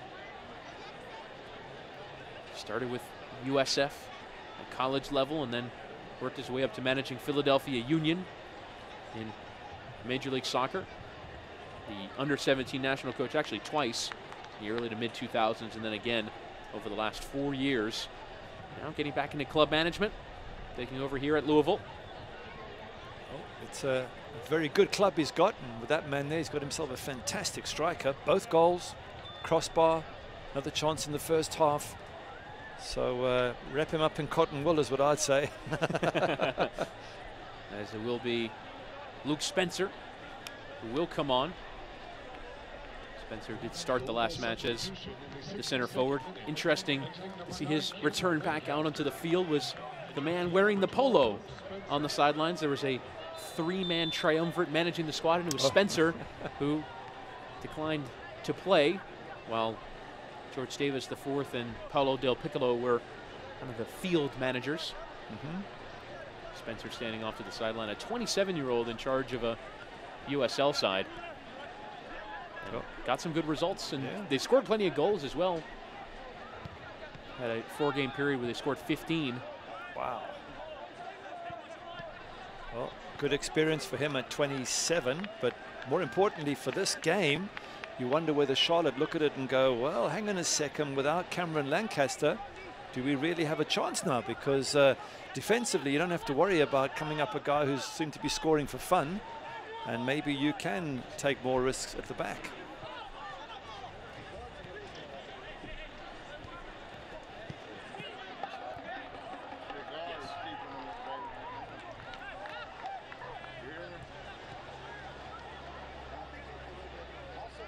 Smith.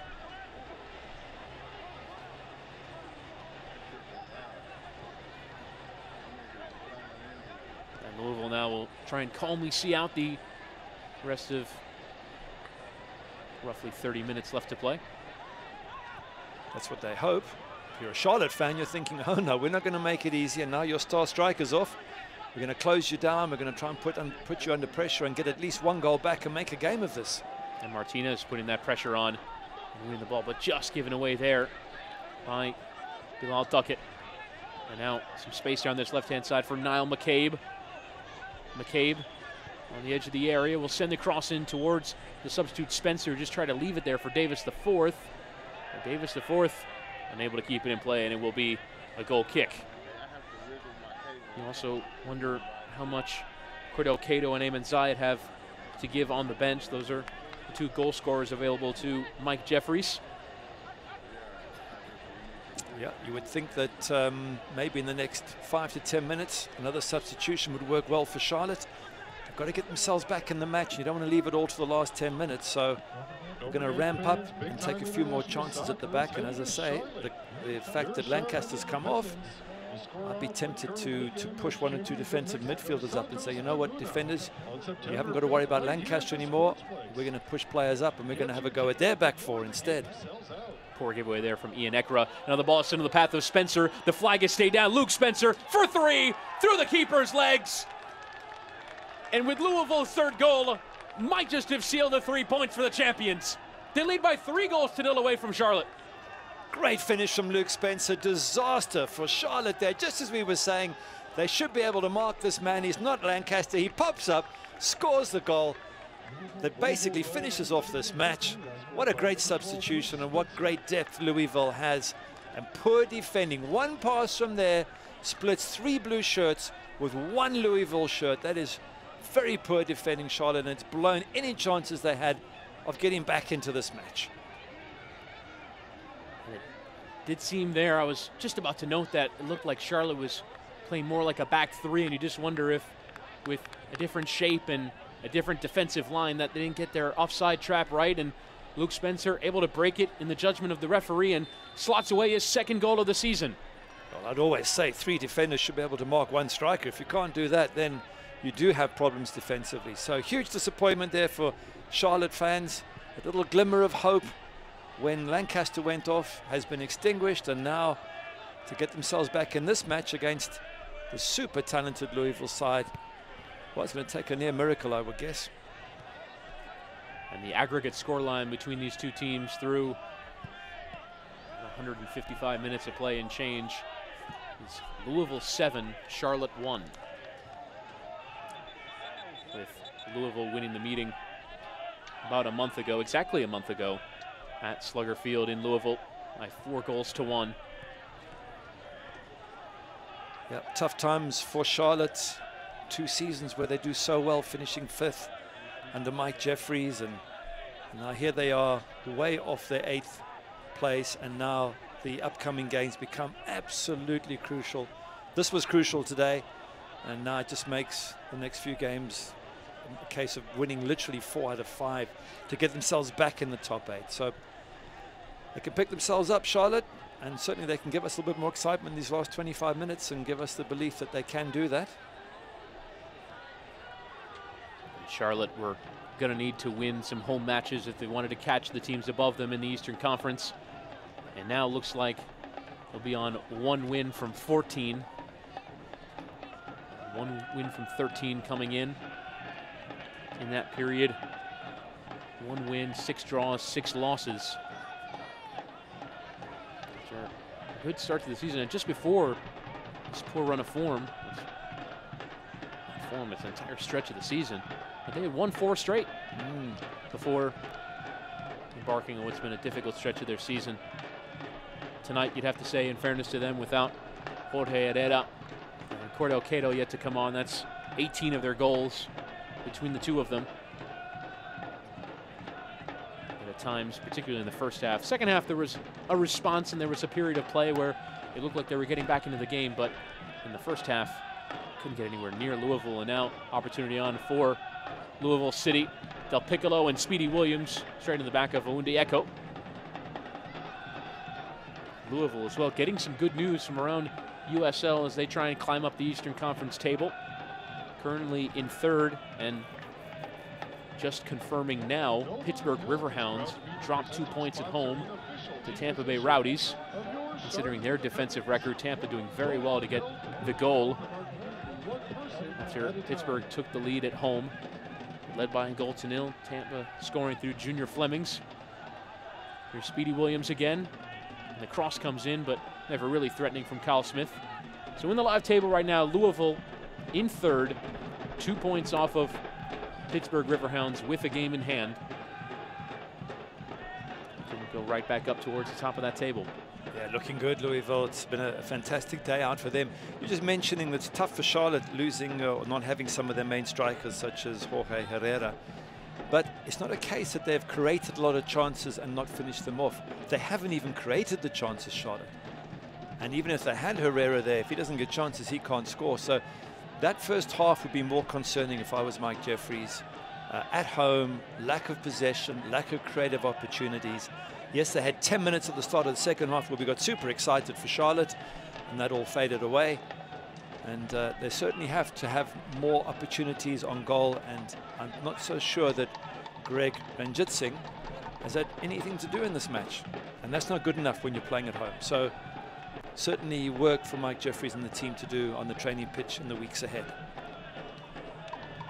We take a look at the results from around the Eastern Conference tonight on a busy Wednesday night of USL soccer as the ball played over the top into the path of Mwapi. Settled easily there by Ranjitsingh. Bethlehem Steel winning earlier today by 2-0 behind a brace from Santi Moar over Ottawa Fury. Atlanta United 2 smashed at home by FC Cincinnati by 5-1. Wow. A brace for Nazmi Al-Badawi of Cincinnati, Emery Welshman, Fatai Alashi, and Corbin Bone all on the score sheet.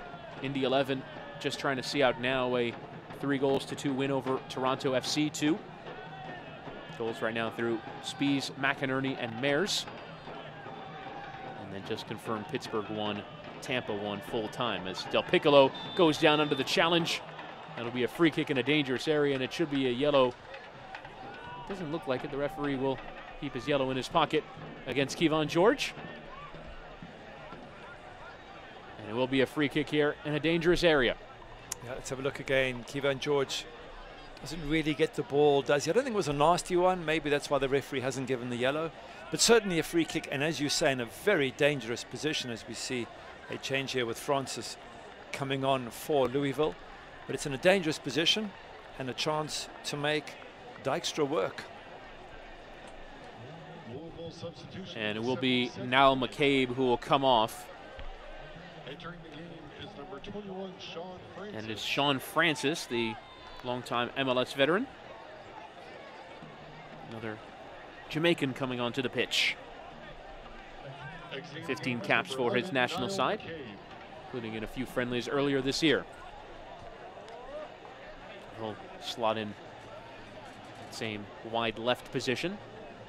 Talking some tactics there as to how they're going to set this all up and who's going to play where. 3 or 4 players over this. Speedy Williams looks like he fancies it. Del Piccolo in there as well. As will be Speedy Williams around the wall. But hitting that back stanchion and it just going wide. Thought for a second it was just going to sneak into that far post. It did look like it, didn't it? Looked like he'd worked it around the wall, but it was wide eventually, and Dykstra with no problem there. And now Charlotte making a couple of changes. With a 3-0 down. Is it all too late? It's Javon Watson who's had a little bit of a mare in the second half. And Eamon Zayed and Ricardo Perez are the ones who come on. Exiting the game, number 27, Javon Watson. Number 29, Caleb Calvert. And Caleb Calvert coming off as well, so we're like for like up top. And those are the final changes for Mike Jeffries to try and change this one. Number 9, Eamon Zayed. That's Fran Chitzing just putting it out of play. So Eamon Zayed, who comes from Indy 11, now in USL last year in NASL. Over 2 years with the club, 27 goals on 63 appearances. The Irishman also is of Libyan descent. Played for the Libyan national team. Just all wonder whether it's been left too late now. It's you know, just after half time, maybe there was a chance for a second sub and keep that momentum that Charlotte had going. But to be fair, it was one moment of very poor defensive play that allowed Louisville to get the third, and that was basically it, game over. So I wonder what else could have been done for Charlotte. But now making 2 changes when you're 3-0 down, it's asking a lot. But hey, get one and let's take it from there. That was always our logic. If you were down, score one, and who knows what happens after that. Soccer's a funny game. We've seen teams come back from this position before. It all starts with one goal, and then the tails are up, the crowd are up, and then you hope for the other team to panic defensively. There's a ball there off the boot of Duckett, took it to Flesh on the way through and ended up as a giveaway to Louisville, and a foul there in the center of the park on the young James Sands.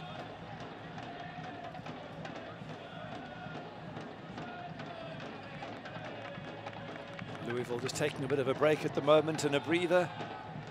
As Sands recovers, and their job now with 3-0 up is just to really, as you said it already, just to see out the game. Don't concede, don't get any silly injuries, don't get sent off. Just wind down the clock, do your business, move on to the next game. And they have the skill and the class as well to do so by just keeping possession. You have to imagine this is the stage that tests Charlotte Independence and what they have left in their legs and left to give as well. As you take a look at the table entering the evening, Bethlehem with that victory moving into 5th. Charlotte right now looking towards heading their 10th loss of the season and will remain 6 points off of Ottawa Fury. Ottawa, who lose earlier today, and Charlotte still having 2 games in hand, but Nashville right now looking in very good position. They're on 35 points with 23 played. So 3 games in hand on Ottawa and level on points. You have to imagine they'll make up that difference relatively easily. And then Charlotte will take on North Carolina at the weekend. And that very much a 6-pointer if they want to work their way back into it. While you're checking that out, this is now another -3 on goal difference. So where does that leave them overall on goal difference? Charlotte right now, the worst goal difference of any of the top contenders right now on -10 in the live table. Above them, North Carolina FC on +4, Nashville on +5, Ottawa Fury on -7, and New York Red Bulls 2 on +10. Right. Not good. So it's almost like being down an extra half point. Yep. It's going to be a tough next few weeks for Charlotte. But if they hit a run of form, they can do it. It's just 1 win in 14 doesn't give their fans a huge amount of hope. And the other thing too is injuries right now to Jorge Herrera and Cordell Cato, who despite being on the bench still will not play with that ankle injury. Thought maybe he would give it a go for 10 minutes if anything. But confirmation with Charlotte using all 3 of their changes that Mike Jeffries will not use them. You just wonder if he's just not going to risk it with his side being 3-0 down. Yeah, there's no point at this stage, is there? What you're hoping is that these players can at least get a goal back, get a little bit of confidence back, you know, get some belief that they can still do something this season, and give Caleb Calvert something to work with, because Calvert's had nothing. No balls in the box, no through balls, nothing for him to use to his advantage. So let's see if the last 13 minutes or so can see an improvement there. Well done there by Martinez. But Luke Spencer winning it for Louisville. Doing well just to ride the challenge there, Joel Johnson. He carries on. Johnson playing it out wide for Utaya Mwapi, whose left-footed cross is well over everyone and out of play. Not the best of crosses there from Mwapi. He's got to try and find, at least get it close to a blue shirt, allow one of the strikers to attack the ball. It's way over their heads. I guess it sums it up. The quality from Charlotte, the final ball hasn't been good. The ability to pass to each other and keep possession hasn't been great. And certainly you wonder if their strikers are injured, where it's going to come from, where the hope is going forward for Charlotte. Sorry, Charlotte fans, to sound negative. I'm hoping you can turn it around still. But 1 win in 14 doesn't seem to suggest that success is around the corner.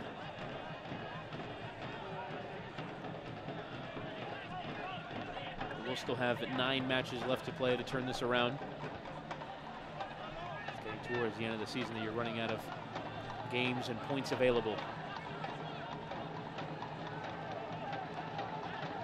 Johnson trying to feed into the path of Ricardo Perez, the Mexican on loan from Colorado Rapids. With all 4 Rapids loanees have been on the pitch at some point this evening. Andrew Dykstra, Sam Vines, Ricardo Perez.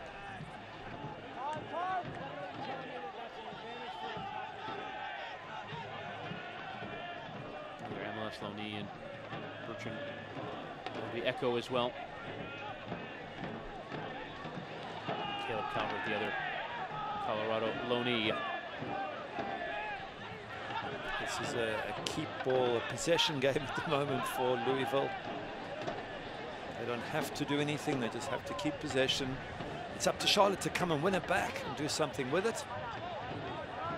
The team in blue are finding it very, very difficult to do that at the moment. Gary, you and I have seen a fair amount of this league in both conferences. Is Louisville one of the better sides in possession? Oh yeah, absolutely. Lovely side in possession. Real quality all round. Good thinking side. They've given Charlotte hardly a shot on goal, so defensively they've been sharp and quick. And of course with Cameron Lancaster up front, I mean, he is a superstar here in the USL. So they've got everything, Louisville, which is why it's tough for Charlotte, but you can't be too critical because they come up against a fantastic team. There's another that's offside. I'm going to say can't get through again, surely not. But the one thing I will say is that third goal was poor defense. 3 blue shirts, 1 white and gold shirt, and he gets through and scores. So yeah, definitely things that Charlotte can improve, but I think one has to say Louisville have just been absolutely fantastic tonight, and sometimes you've got to hold your hand up and say we come up against a great side. And it's George Davis IV who will come off for Louisville's final change. Certainly put a shift in on that right-hand side. And it'll be Pat McMahon who will come on for him. Exiting the game, number 22, George Davis IV. USL veteran with Rochester and FC Cincinnati, making his 12th appearance of the season. 4th as a substitute, as Ayman Zayed's touch is a bit heavy there and giving away. With the space they've got in the middle here, Louisville, there's nobody closing them down. You know, I know it's been a tiring game for Charlotte, but it's just too easy for them. And again, maybe credit to Louisville, but certainly I felt Charlotte could have put more pressure on them. And they did for 10 minutes after half-time, didn't they? I thought, wow, this is a different Charlotte. And then I think that third goal just knocked the wind out of them. Louisville in this match have completed close to 89% of their matches, or their passes, I should say.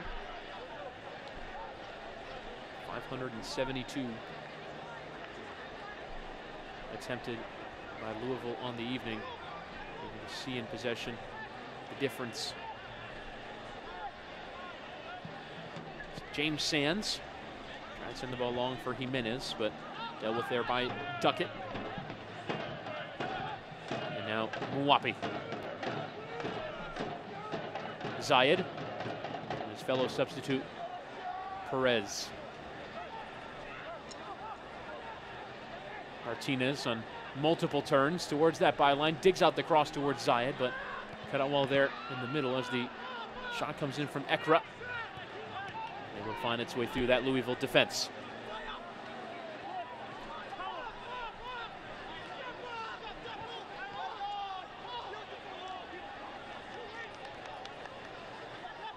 Louisville leading by 3-0, getting the first 2 in that first half from Cameron Lancaster.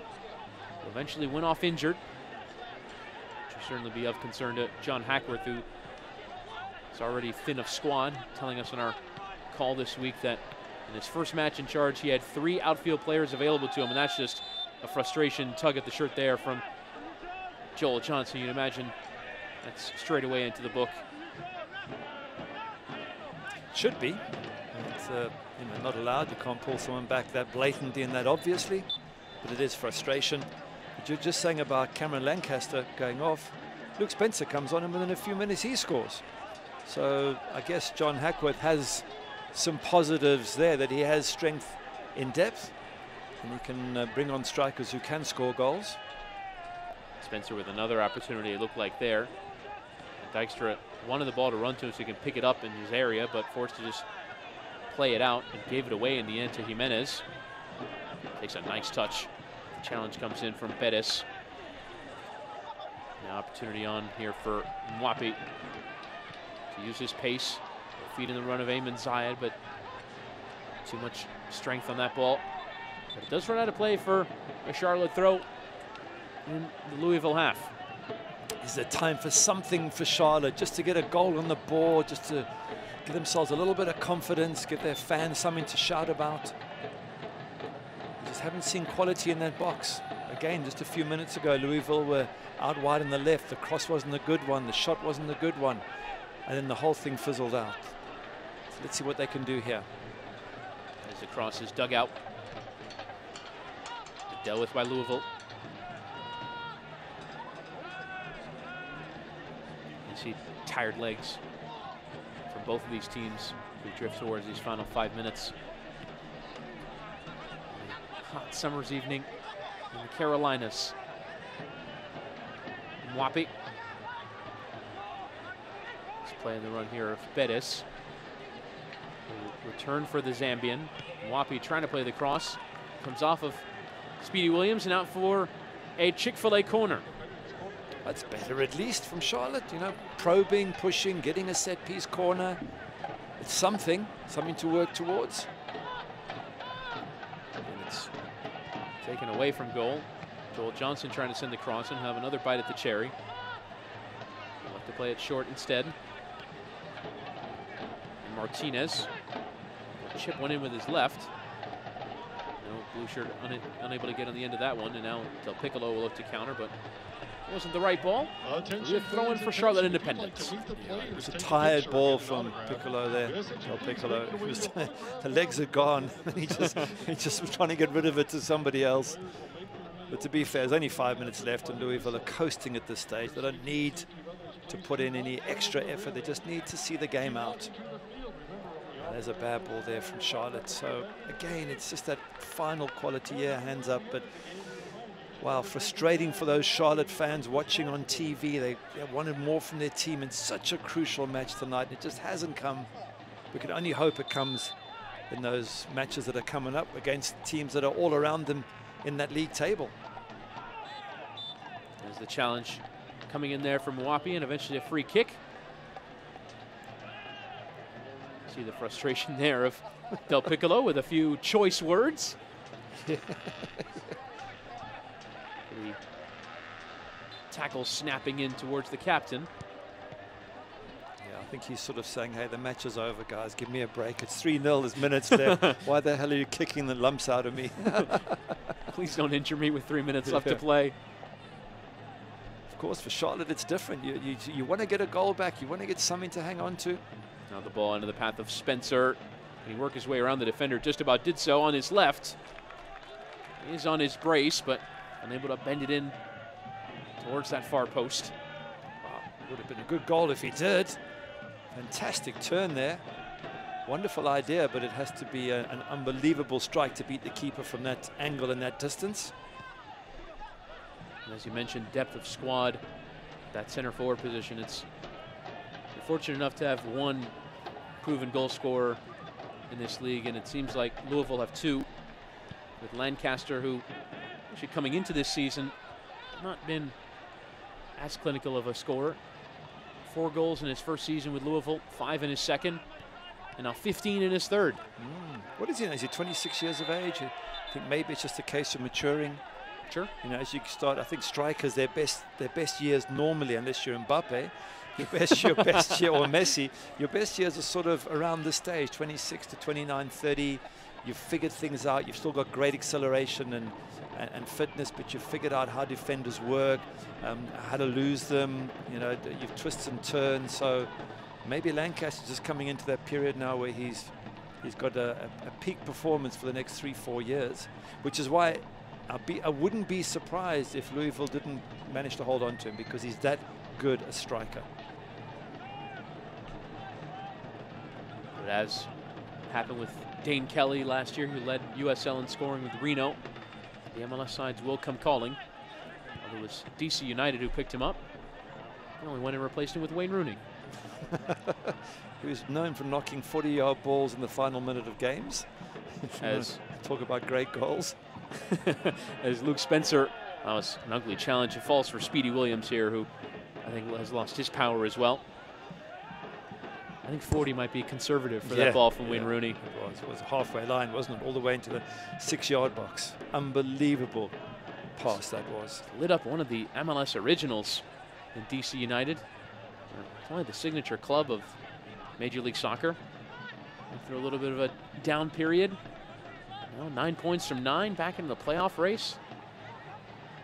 Well, led by Rooney. That's what Charlotte need. Yes, indeed. 9 from the next 9 to get themselves back in the race. Are you saying they need one of Manchester United's greatest? They're not going to get Wayne Rooney or Charlotte, so they need to figure it out with the players they've got.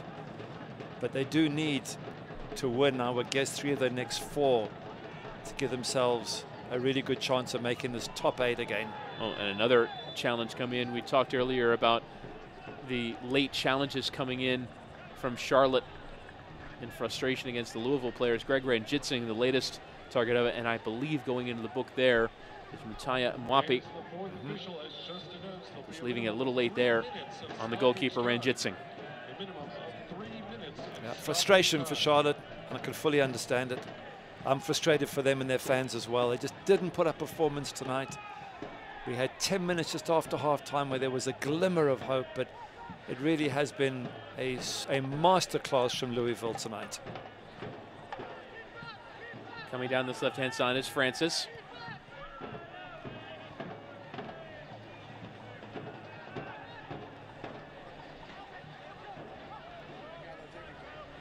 Paco Craig. Not a fourth beyond here. Appeals for offside, not given.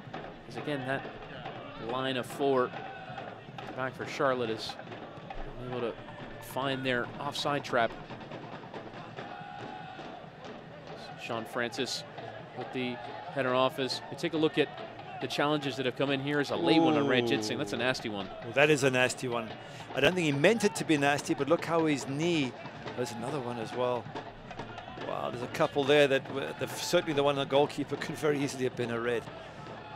Nasty, and I understand Charlotte are frustrated, but you've also got to manage your frustrations. And to be fair, with 2 minutes to go, that's not the time to be doing nasty fouls. You want to get stuck in at the 60th minute and give the opposition notice that you intend to fight. But with 3 minutes left, don't go flying in, nearly breaking the goalkeeper's legs. That was really bad, because the knee came up there from Mwapi, and if a knee hits you on your shin bone, or that can easily be a leg breaker. So I'm delighted for Greg that he didn't get himself seriously injured there. All I say to Charlotte is, whatever anger you're feeling, save it for the next match. Doesn't help you now. You want to take it in the locker room, take it onto the training ground, and prepare and head out next time with a better attitude than you've shown today, a stronger attitude, a more positive attitude.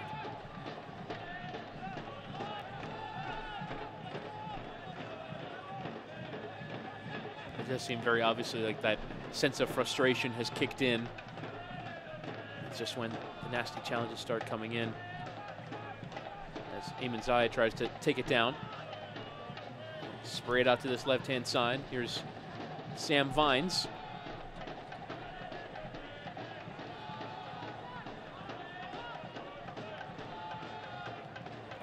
Tucked in by Awundi Echo to Yanekra. Can Charlotte find the consolation goal? They found it in the away game as Vines goes down, asking for the foul, and now Luke Spencer will probably just take this on and see out these final few seconds. On the turn there is Sean Francis, and the referee blows full time. Rubiel Vasquez signaling the end of this one. Louisville City winning by 3-0 away from home. Cameron Lancaster with a first half brace. Luke Spencer making it 3 in the second half, and the champions have 3 points. Yeah, that's a consternation there for Mike Jeffries. What does he do? He needs to turn things on. A 3-0 loss at home is a big blow. Tough for Charlotte, wasn't a good day for them, but let's be fair. Louisville were absolutely superb, brilliant up front. Luke Spencer gets the third there, but before him, Cameron Lancaster with 2 top-class finishes. They've dominated, and they take away the 3 points. John Hackworth getting his first set of 3 points. You take a look at our Wells Fargo save of the match. It is the Charlotte Independence goalkeeper, Andrew Dykstra, shutting down Niall McCabe. Yeah, good save from the goalkeeper. He was busy enough. We can't give it to the other goalkeeper because he didn't have a save to make. So it has to go to Dykstra. And Andrew Dykstra has faced a barrage this evening. There you see Luke Spencer, the former interim manager who is in charge of the tactical decisions on the touchline, having a hug there with his new permanent manager, John Hackworth, a 3rd coach in the season with Louisville, still rolling to 3rd in the table as they win by 3-0 away from home against Charlotte Independence. A terrific performance from the visitors, and the champions are carrying on their way towards another playoff appearance. Lancaster with a brace, and the second half goal from Luke Spencer finishes Charlotte 0, Louisville 3.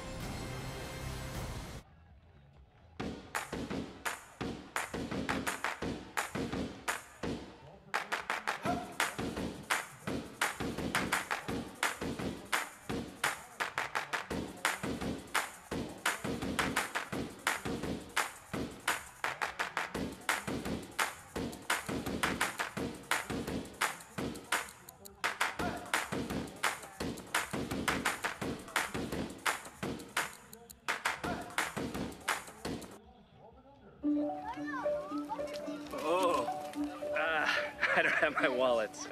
Perfect. You can send a digital payment. I don't have one of those payment apps. Perfect. You have a US-based bank account, right? I have Wells Fargo. Perfect. Then you should have Zelle. Perfect. Perfect. The #1 mobile banking app just got better.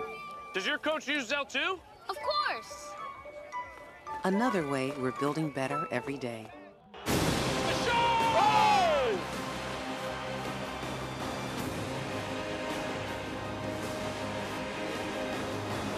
Near post! Oh, what a finish by Charlie Ward!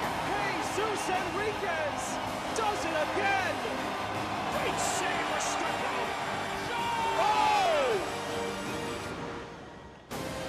Good ball, Chenamuzma!